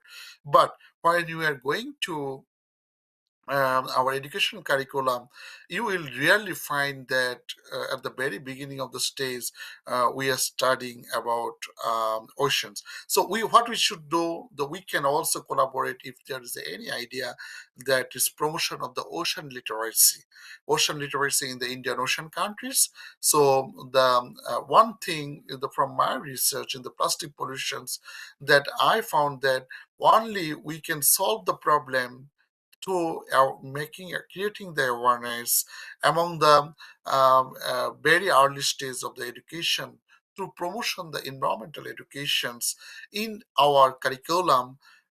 So it's 40%, more than 40% problem would be solved. Uh, Again, I'm sorry. Maybe I don't know whether as I take more time, but I would like to again mention that uh, water is important, ocean is important, ocean is the mother of life. As Alfred Mahan is mentioned, whoever control in the Indian Oceans, they will dominate the Asia. This is the actually power things, and we should protect our mother oceans. Our life depends on her health. So we should again thinking about the ocean health. And again, I would like to say that the ocean is our past, it's our present, and it is our future. So let's protect it with purpose. With this, I must say thank you on behalf of the Ocean Policy Research Institute, the Sasakawa Peace Foundations. I must say thank you to Ambassador Anup Mugdal, my good friend Arnav Das, and also my colleague Dr. Jo. She it's very early for her to wake up, but she shared her one of research for future collaboration, and also those who are joining today virtually and those who will listen this in future. We must say that everybody should concern to protect our mother health, the ocean health, and be activist and be what would I say, promote. Thank you so much. Thank you so much, Dr. Islam, for making really good points about the ocean's health on today's very important occasion of the World Oceans Day, and for giving us a very strong message that ocean is the mother of life. And you also spoke about the following essential things in your presentation, including the climate shift index of the ocean, or the impact of climate change on ocean health. Then global human health linked to the health of the ocean is something that you spoke about. So thank you so much for speaking to us and for putting out such important pointers. Thanks once again. And like I mentioned before, that this event is being co-hosted by the Sasakawa Peace Foundation. So we'd like to thank the public policy think tank from Japan for partnering with us. Next, we'll move on to the next speaker. She is a very important speaker for today's webinar. We have Professor Shankari Sundaraman, who teaches at the Center for Indo-Pacific Studies, School of International Studies at Jawaharlal Nehru University in Delhi. She specializes in Southeast Asian and Southwest Pacific Studies, Southeast Asian Studies as well. And she brings over 30 years of experience in research and teaching. Over to you, ma'am. Thank you. Can you all hear me very clearly? Yes, you're audible. Yeah, so I'm audible and I'm visible. Thank you very much.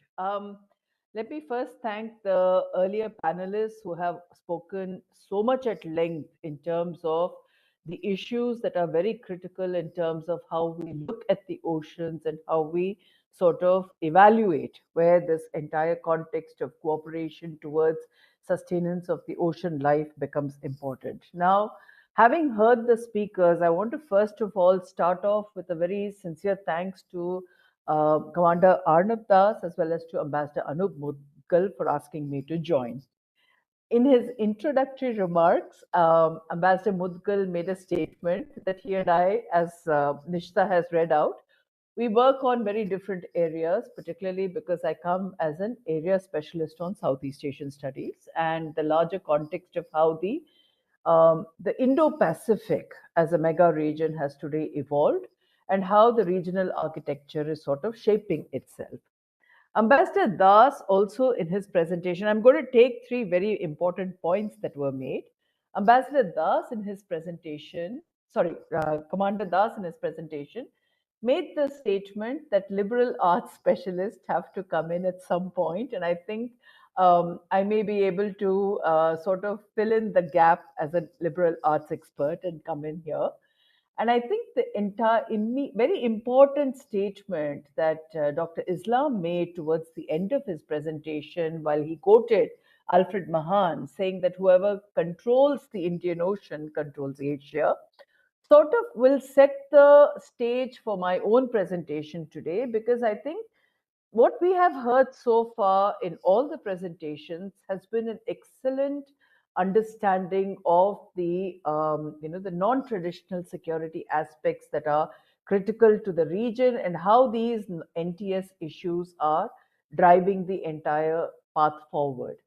Now, for me as a Southeast Asian studies person or somebody who looks at international relations and studies, what you see is an evolution of an oceanic space that has come into a deeper understanding today, particularly because nation states in this region have started looking outwards. Now, if I have to sort of understand where we have to, define a term like the Indo-Pacific, I think it's very important for us to understand that we have to look at what I would call our key junctures or temporal junctures that are very important in assessing this shift towards the maritime spaces itself. One of the first things I would say in terms of key junctures is that when you look at the 2007 address made by Prime Minister Shinzo Abe to the Indian Parliament, he talked about what is called the confluence of seas. Now, this confluence, what he called the confluence, and he quoted the work of Dara Shikoh, to say the confluence of seas is in terms of the merging of the maritime parameters that are evolving in the Indian and the Pacific Oceans. And today we see that the expanded notion or an understanding of what is termed as an Indo-Pacific is actually a reality. 10 years ago, the Indo-Pacific was still getting defined. Today, more and more states have come out with an Indo-Pacific identity, and there is a greater emphasis on why this identity has emerged. So for me, the first of the critical junctures is this United States is tilting towards the east, towards what it calls the pivot to Asia, towards what it calls redefining what it was a notional absence of the US from the Asian region. Because when we talk in terms of ocean health, we talk in terms of the the biodiversity, we talk in terms of the challenges in maintaining the ocean health. These parameters of the ocean's health are not maintained by the ocean itself, but are maintained by states. And this is where I want to draw a very critical juncture, because it is the states that drive the ocean health. And as a result of it, states have to act in a method that the ocean health is protected. So it is easy for us to say these are the areas, but then how do we therefore address what is the larger context of, say, global governance in terms of how you maintain the ocean health? And that's where I think a critical impact has to be understood. Now, if I take two critical junctures, like I said, the 2010 US, the pivot to Asia in 2011-12, and then later, of course, how the COVID pandemic has also pushed everybody back into an understanding of the parameters that have to be addressed in the larger context of structural changes globally and where we are heading itself. So there is, I would say, significant temporal gestures already exist. Now, it's very important to understand how regional architecture evolves, how does it stay, because I will speak to you in terms of what I call what has been explained as the major shifts that have occurred in the context of understanding of an Indo-Pacific. Now, if we talk in terms of how 25 years ago or 30 years ago, we talked about strategic shifts that were taking place, even then we looked at, for example, structural change would be the rise of China. And we looked at it more in terms of what China could contribute, in terms of its economic weight, what was the kind of influence that China would have on matters of global affairs, and how would it therefore shape what we call the strategic environment around us. Today, there is a massive change that we see in the regional environment. There is greater intensity. There is particularly intense strategic transition that is taking place. And there is also, I think, added to the change that is taking place, a profound sense of misgiving in terms of our security architecture itself. So, at the core of the regional security architecture, when we talk in terms of not one country, but multiple countries that are beginning to shape their approach to the maritime spaces, I think there is also because one country has challenged the addition that, the context of the maritime space itself. And it's interesting that in all the presentations that I've heard so far since the morning, I have not heard the mention of the United Nations Convention on the Law of the Seas. And it is interesting because it is the safeguarding of the UNCLOS as a global governance architecture that needs to be, sort of emphasized from my perspective or understanding. Now, what you see here is also the emergence of this regional architecture has got multiple kinds of layers. There are multiple layers in this architecture. So I'll first talk about that. Then I will go into what I call the distinct shifts that are taking place, or what is called the rescaling by several scholars. And then I will look at who are the major players and what are the security dilemmas that we are facing in terms of the Indian Ocean per se. So when you talk in terms of the mosaic of players that are there, you see multiple kinds of intergovernmental mechanisms that exist. You see, like, for example, this discussion we are having is a bilateral one in terms of the India-Japan joint approach to how to manage the global maritime spaces.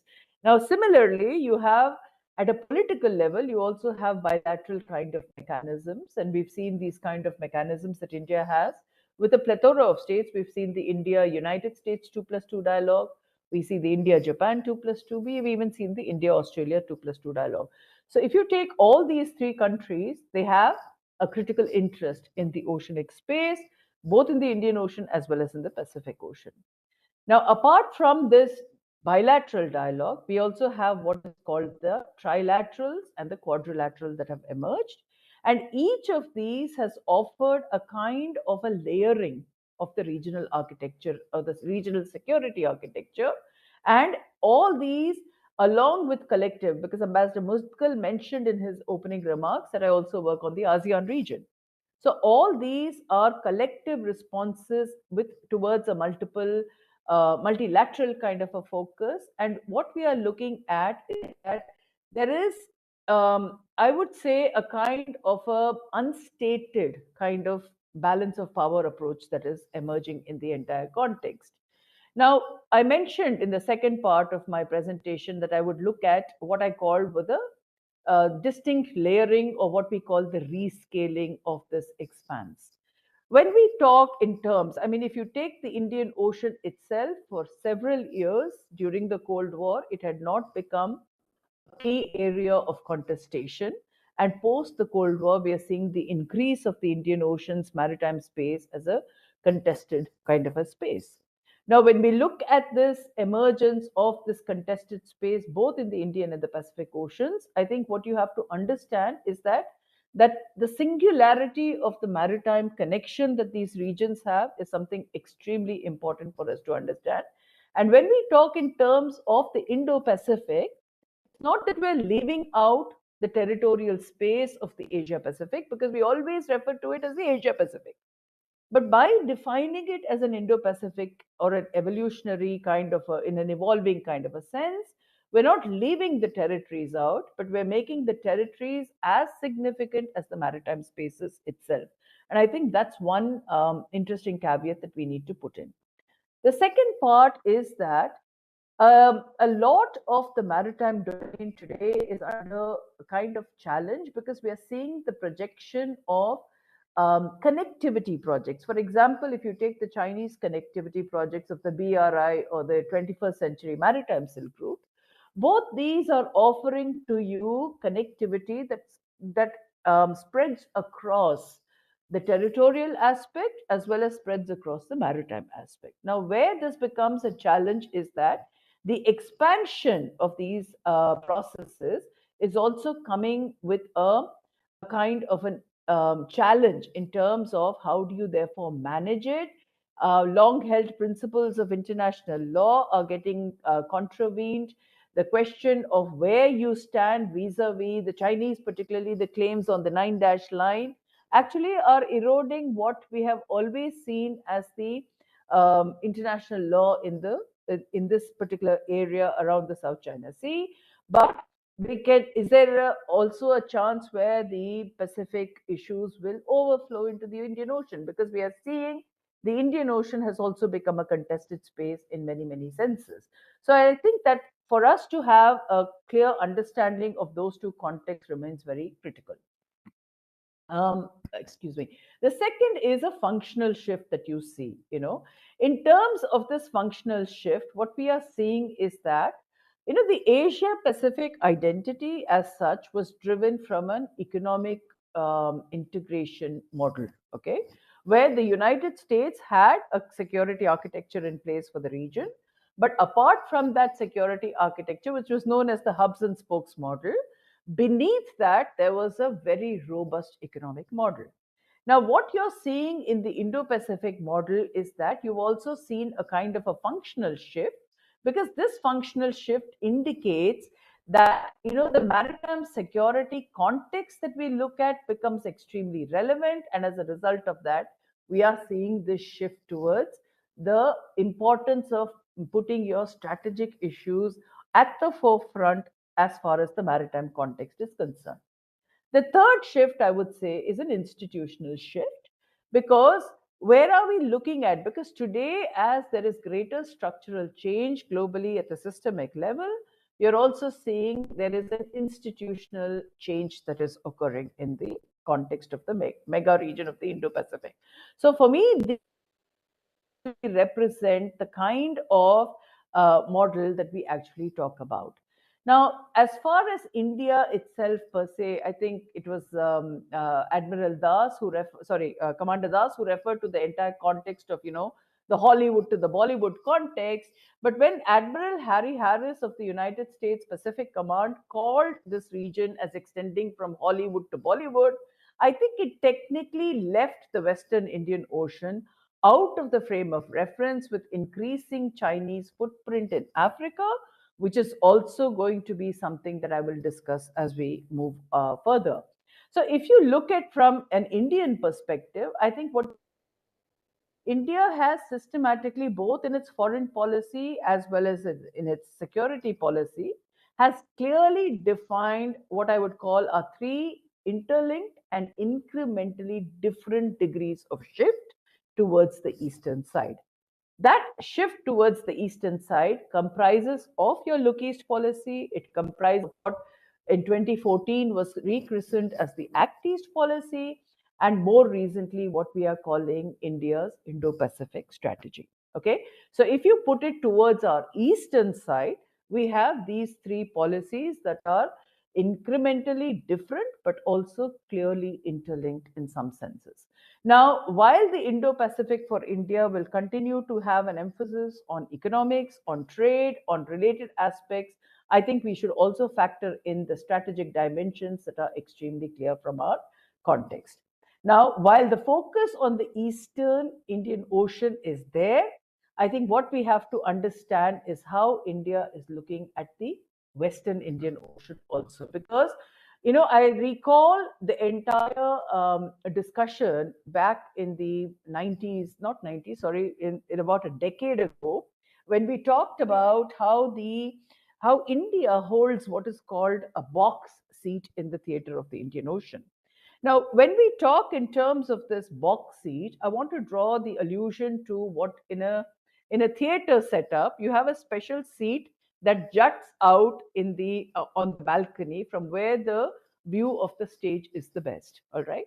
Now, the description of India holding a box seat was actually made by an Australian scholar called Sam Bateman, who referred to this because if you look at the geographical position that India has, what you call the geopolitical or the geolocational discourse that we're talking about, India is a country that juts into the Indian Ocean to the maximum, with its territorial landmass cutting the eastern and the western Indian Oceans almost into two sides. So, this context of where we look at it, the way our trade is moving through it, and this entire notion of how do you therefore protect the sea lines of communication is one of the most important factors from an Indian perspective itself.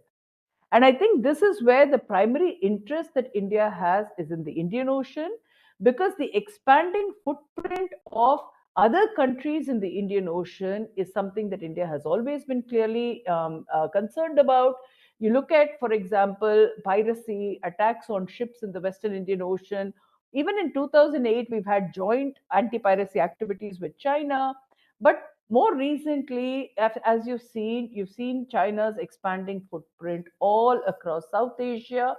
The very fact that the subcontinent has a Chinese expanding footprint also determines how we have to look at our oceanic space itself. Now, in the context of the architecture of the oceans itself, let me just sort of add that what we're looking at in terms of the regional architecture is that the architecture is characterized by a great deal of fragmentation. I was at a meeting recently, when somebody made the statement that what we are seeing in our region is fragmented multipolarity. Okay. Now, the lack of political unity, the question of, and this is where I think all the three papers that were presented, all the four papers presented before I spoke, have all addressed key issues in the ocean, but we have to address the fact that there is minimal synergy that is there among the major actors in the ocean. So, in that sense, if I'm sounding a bit pessimistic, my apologies for that, but I want to actually sort of open up the discussion, because ultimately, in terms of talking in terms of advocacy, in terms of cohesiveness, in terms of cooperation, how do we initiate that, and why is it lacking becomes a key factor. And this is where I think that when we have to protect the mother of the earth, all its children have to play a role. And I think, Dr. Islam, I'm sort of taking a line from your statement that the mother has to be protected only through the actions of all children concerned. So that in that context itself, what you see is, because of this fragmented kind of an approach to the security architecture, you see a heightened sense of geopolitics. You see that stakeholders are not, addressing both challenges in traditional as well as non-traditional security.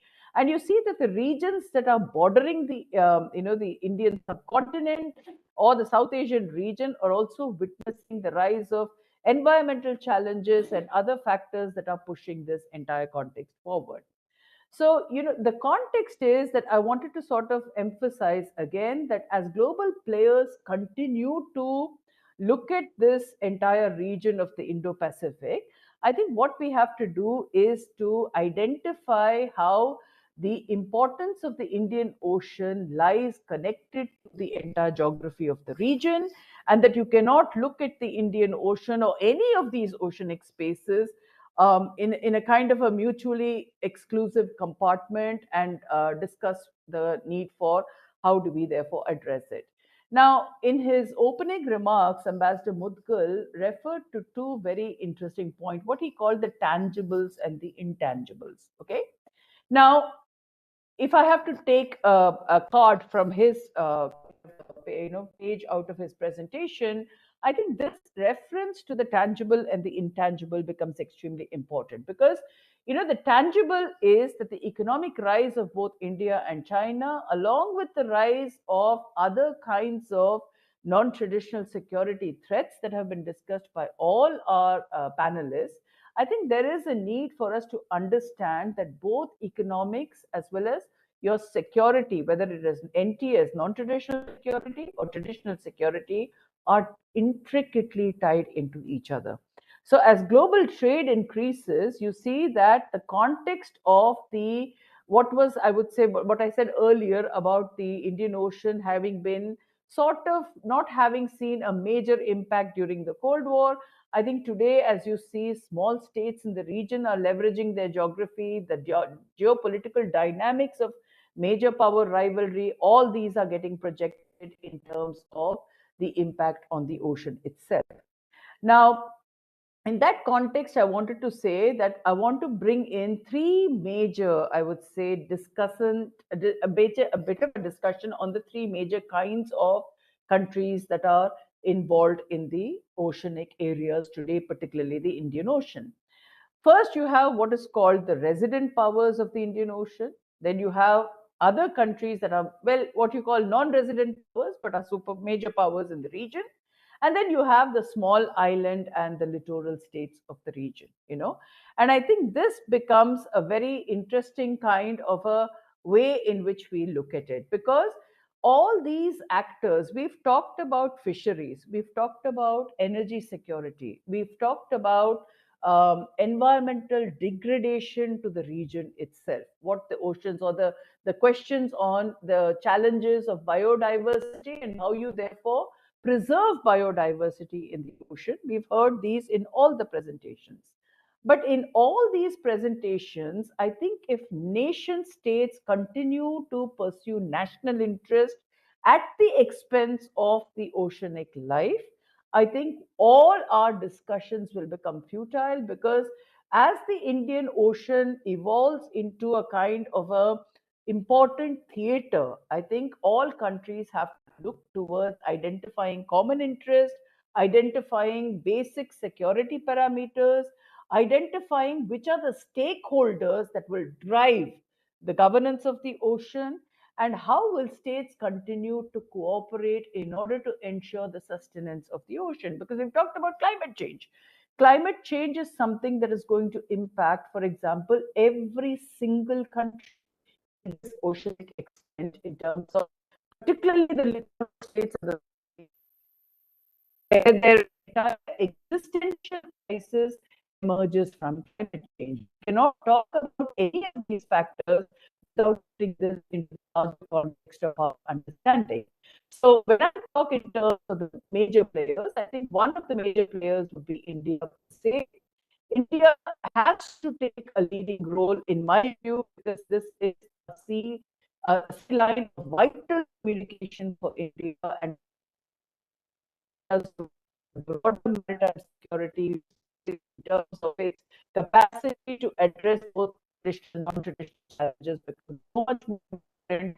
And want to also share on cases where NPS issues, for example, during the tsunami of 2004, during the Jog-Jakarta earthquake, I lived in Asia at the time when the Jog-Jakarta earthquake took place in 2006. India was one of the primary, or the what you call the first responder to provide security access to those countries, the regions that were affected, not the countries, the regions that were affected. So in that sense, India is a major player. Regardless of what we may think of the United States' current situation, with President Trump calling in terms of the America First policy, I think regardless of all these political dynamics that are shaping the United States, the US policy towards Asia is also governed by its access to the Indian Ocean and what it sees as its important role in the region. So there is, without a doubt, the United States will continue to be a major player. And, when you see that the United States has actually strengthened its Indian Ocean initiatives through things like the Indian Ocean Strategic Review Act of 2024, You also see it is talking in terms of, I would say, clear parameters. How do you therefore promote economic interests? How do you therefore address the freedom of navigation? How do you therefore talk in terms of cooperation with like-minded partners such as India, France, Australia? All these are going to be factoring in a very, very critical kind of a context. The third, I would say, important actor will continue to be China, because this whole notion of China as a, as a structural change, or the right of China, the debate entirely has actually now shifted. Throughout, I remember 30 years back, we were talking about China both as a status quo or a revisionist power. And I always give the example that one of the best examples of China as a revisionist power is what you see in its entire imprint in the South China Sea dispute. Because, I'm sure we're speaking in a what you call in a private way in terms of no quotation and all that, but individually countries have accepted that there is going to be never a code of conduct that is going to be established in the South China Sea, for example. And it's a very interesting thing, because all this while, when we talk in terms of its status quo or revisionism, if you see the Chinese approach to the South China Sea debate systematically over the last I would say about 25 years, you see that by 1990, when the Chinese were basically 35 years actually, 1990, when the Chinese were normalizing relations with the rest of Southeast Asia, they talked in terms of joint cooperation and joint exploration of resources in the South China Sea. By 2002, there was what is called a declaration on a code of conduct, which was supposed to become a binding code of conduct. By 2011, when the discussions on the UNCLOS's limits of the continental shelf started, that is when you started seeing the erosion of the South China Sea space systematically by the Chinese, and it hasn't ended. So any kind of movement towards this code of conduct is not going to take place. There is a very clear, important, we've spoken about the energy security issues. Regardless of this, China's energy demands are going to push its interests in the Indian Ocean. It sees it as a vital route. That whole context of Chinese access to the seas, Chinese insecurity over the Straits of Malacca, all these issues are going to feature critically. And if you see the increase, that's why I said we'll discuss the African context later. And if you see the context of how China has responded both South Asian states as well as African states, I think there is a great question of how Chinese rise is actually impacting the region. Now, I'll focus a little bit in terms of multilateralism and how multilateralism has been largely ineffective in the context. What you see today in terms of, and this is where I want to draw from what Ambassador Mutkal said of my speciality in terms of working on multilateralism, particularly in the context of the ASEAN. Now, regardless of the engagement that ASEAN has, or the engagement that India ASEAN has, and that impacting the Indian Ocean region, I think there has been very little effort by the ASEAN to actually move forward on this entire context of how do you address oceanic systems, for example. And they have not even been able to have any kind of success in pulling the Chinese into a greater multilateral focus, because that has actually got quite very, very badly eroded. And I would say that in the context of this, there is what you see a certain, the loss of centrality. All of you would have heard about centrality of ASEAN. We've talked about it ad nauseum. What exactly is the centrality all about? Because other than paying lip service to centrality, nothing effective is happening on the ground. So the context is that how do you therefore evolve mechanisms that are new? That's exactly why I said the institutional rescaling has to take place, or the institutional shifts have to take place, because you cannot address it without that. Other countries which are also going to remain important are countries like Australia, which will automatically have an impact on how the oceanic systems are managed. Now, in terms of the final part of my presentation, I will look at how there are two, I would say, main sources of insecurity in the Indian Ocean. The first itself is the instability of many of the littoral states of the Indian Ocean, and I think this is something that we have to factor in. There also the question of how non-traditional security issues such as sea piracy, maritime piracy, terrorist activities. This is something that is going to remain extremely important for India in all its engagements, because we mentioned, I think it was Commander Arnab Das mentioned about why post the November 2008 attack on Mumbai attacks, we had this entire context of how do you therefore address maritime domain awareness? Because any kind of maritime domain awareness that we are talking about has to factor in the kind of risks that India faces. And this is exactly where the context of MDA becomes extremely important for us. Other sources of insecurity apart from this is also, like I said, having identified the players, the question of great power rivalry and where does great power rivalry basically impact the region itself. I think I'm running out of time, so let me wrap it up quickly. I think the tensions that we've seen in terms of emerging naval powers, whether it's an Indian naval power, today the Chinese Navy operates almost as one of the foremost navies of the region. And it's, what you're seeing is Chinese Navy also offers a critical threat to how the Indian Ocean region is going to be managed. Okay. Now, apart from that, what you also see is that the kind of expanded, I would say, efforts that India has put in terms of trying to expand its naval diplomacy across the region, and why it's addressing naval diplomacy as a core factor becomes very, very important for us. And I think the second aspect, which I said, which I think I already mentioned it earlier, is what is the impact of spillover issues that come from the Pacific Ocean into the Indian Ocean.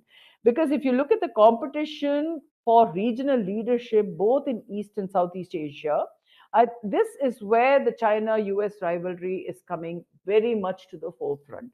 We've just concluded, just a couple of days ago, last week, the Shangri-La dialogue was concluded.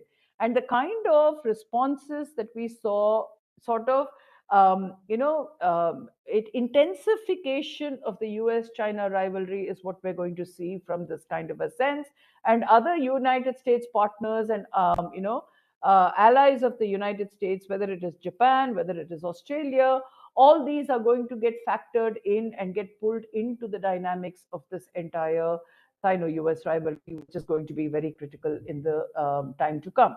So let me sort of stop here, and perhaps if there are any questions and answers, I'll take. Thank you so much.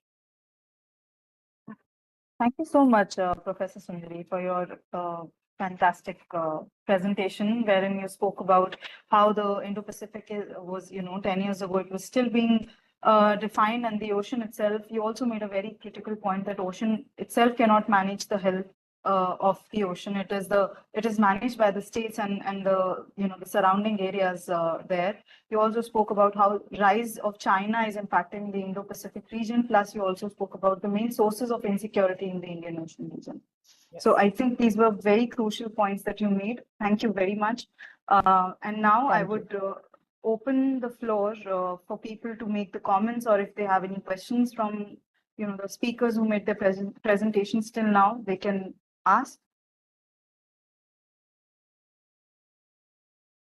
So any questions, if there are any feedback, comments? There is one question in the chat box. Under the Indo-Pacific Maritime Domain Awareness announced in 2022 in Tokyo, can cooperation on UDA be explored for protection of submarine cables, seabed mapping, and sonar network deployment? Certainly, Mr. Gaurav Datta has asked this question. Certainly, it's a very important issue. I mean, submarine cable, which supports 97% of connectivity globally, deep sea mining or seabed mapping is a very critical aspect. Sonar network deployment is an important aspect. But unfortunately, the West, I mean, if you just look at the Tokyo summit itself, it was, we did announce the leaders did announce what is called the, data sharing for greater public good. But the problem is that, the data sharing, the mechanism that exists, is grossly inadequate. I mean, it's a security network of data centers which is there, and security establishments, as you know, are highly sensitive to any data sharing. So those mechanisms are just not adequate. Or even I would go a step further to ask a question that are these security agencies or these data centers driven by security establishment even understand what is greater public good? So having said that, I think a lot more work is required. And that's where, we are trying to, if you have seen my presentation, we have tried to address the underwater domain awareness as a more holistic approach. Unless we do that, we are not going anywhere. So, I mean, submarine cable, there's a lot of interest, but do we really understand the nuances is a question that we need to really look at. So I think I'll stop there. So Nishta, I think we'll go to the last speaker because we have overshot the time. Yeah. Anybody wants to make a quick comment? Oh, yes, Dr. Majumdar, sir, yeah, please go ahead, sir.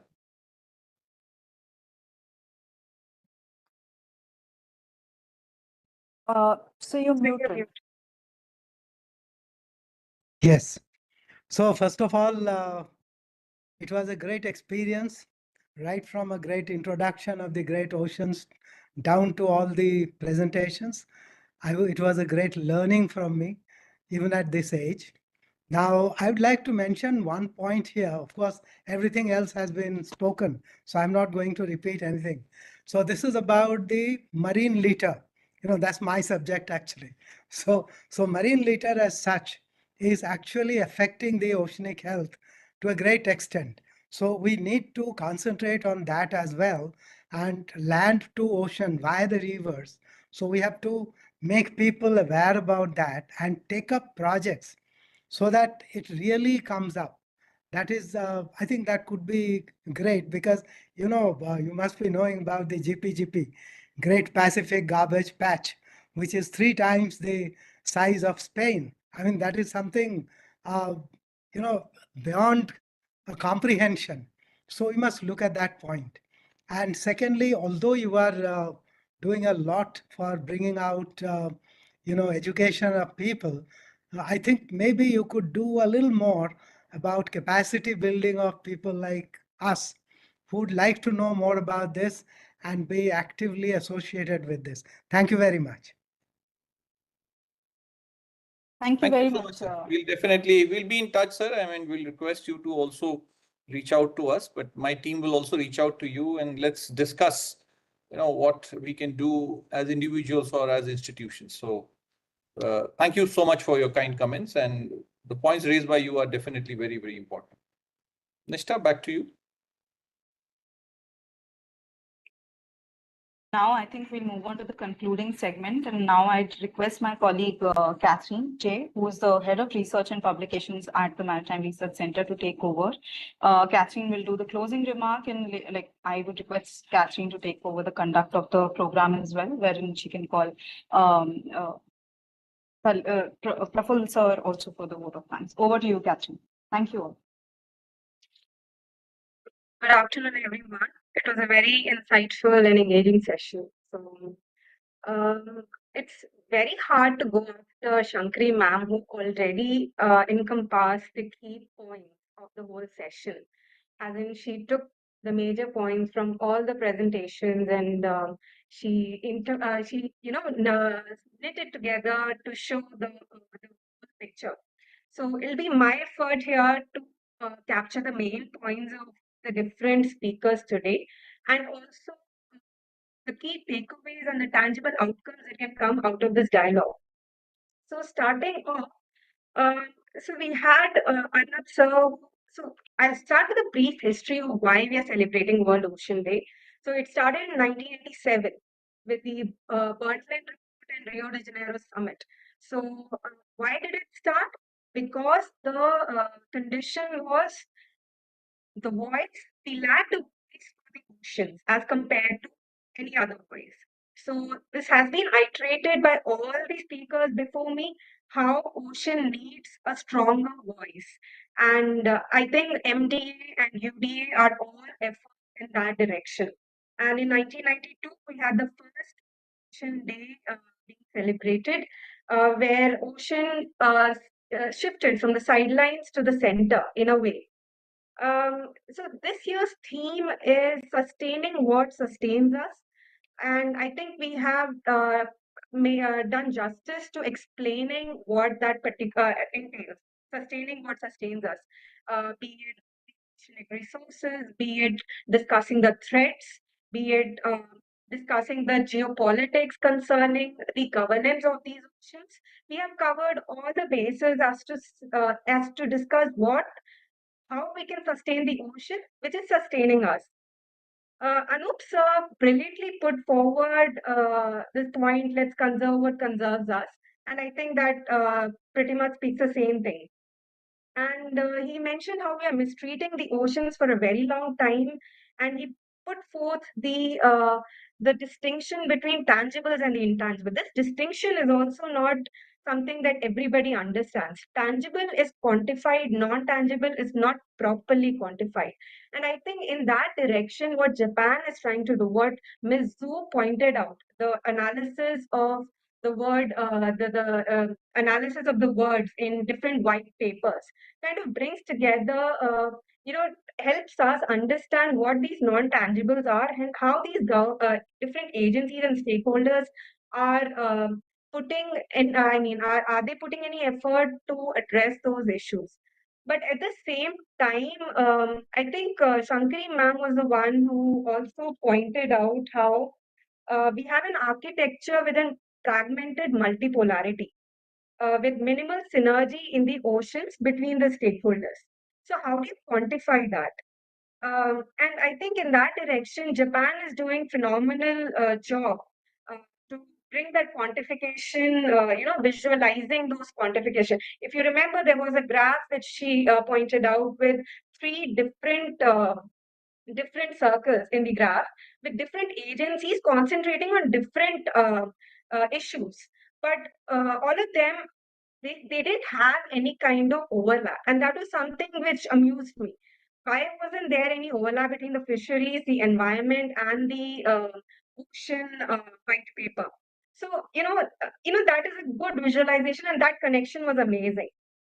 Similarly, Emmanuel sir's presentation, rising from an organization, Sasakawa Peace Foundation, which talks about peaceful world through oceans. That's how the whole Ocean Institute started. So the peaceful aspect of the oceans being stressed by Sasakawa Foundation is really amazing, and it's apt to call ocean the mother of life, because mother is also sometimes visualized as a more peaceful figure in our lives. And there are so many things that we need to cover, but I would like to just sum it up and say how the outcomes that we can take away from this today's discussion is that we have a mutual interest, we have a shared vision of a sustainable ocean governance, ranging from technological collaboration to regional cooperation.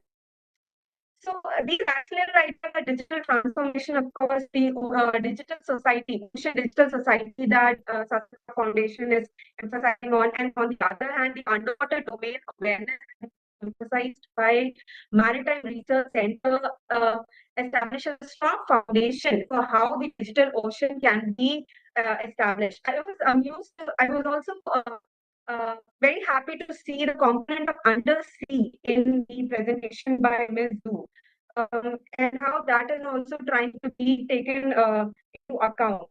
And there's a huge difference between surface and the underwater, and I think that's a huge discussion in itself.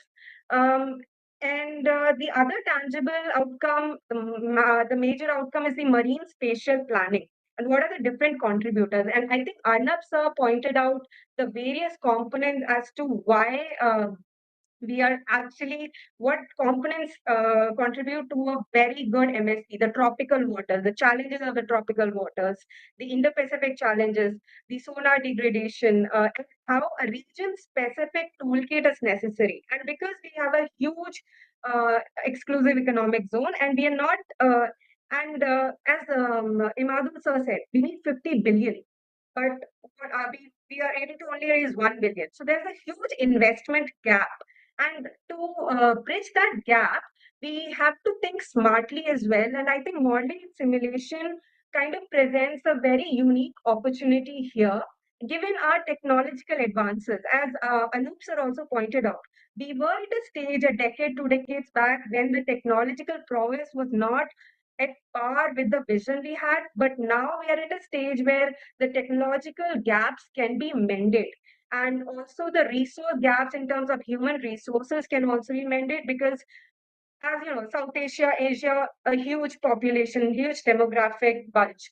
So this all these different opportunities can be put together, and India and Japan can be a huge can pave a great partnership by utilizing these opportunities. So I would just conclude this amazing webinar today, and congratulate all the speakers for participating and sharing their immense experience and immense insights on this wondrous occasion of World Ocean Science Day. World Ocean Day. I will ask Praful sir to give the vote of thanks now. Thank you so much.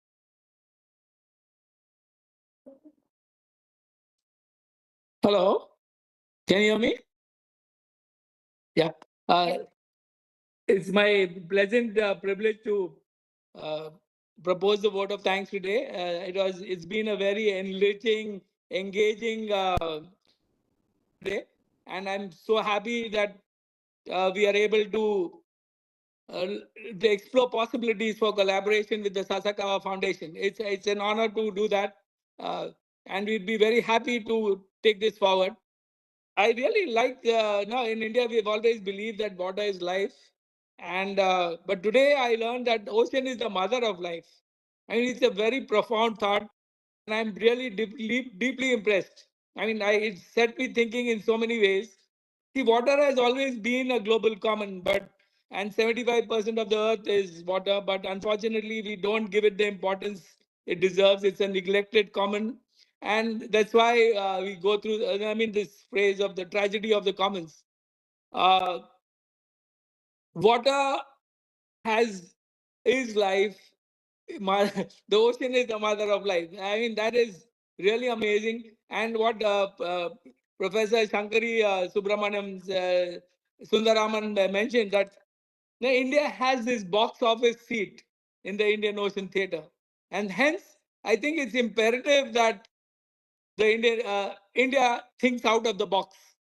We need to think out of the box, because India, unfortunately, I mean, it's a very ancient civilization and a very young nation.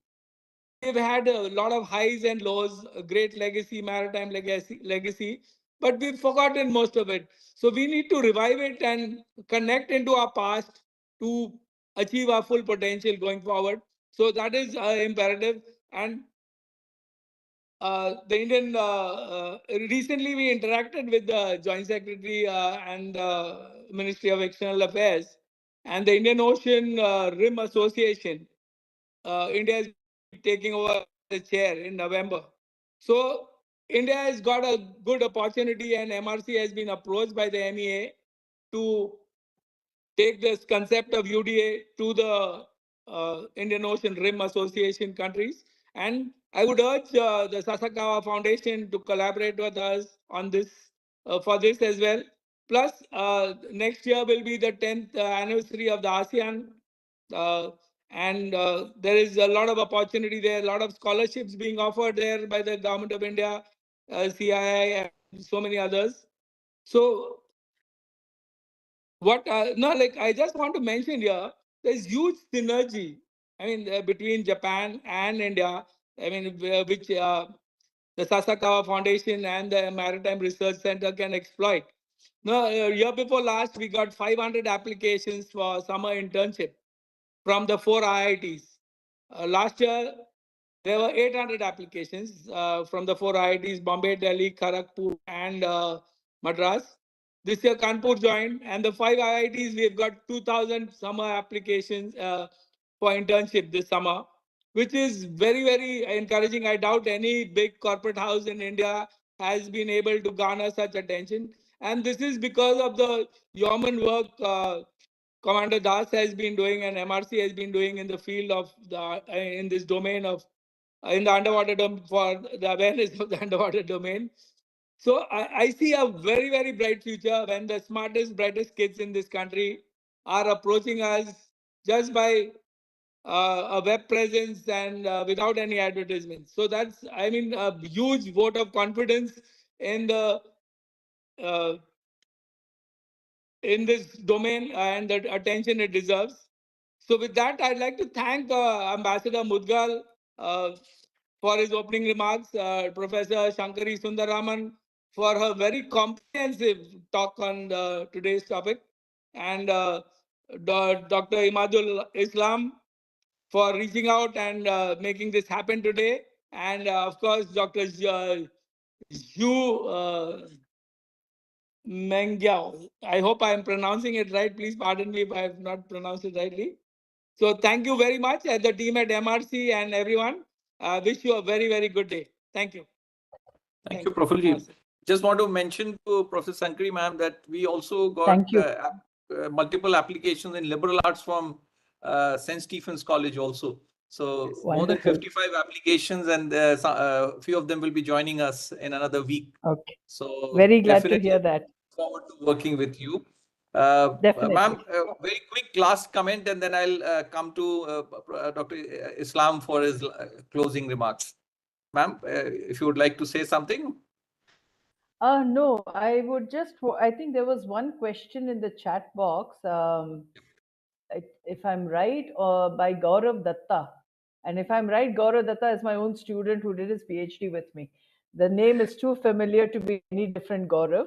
I want to pull his leg by saying that it isn't enough that he asked me questions while in class, he's still asking me questions. So I'm very happy.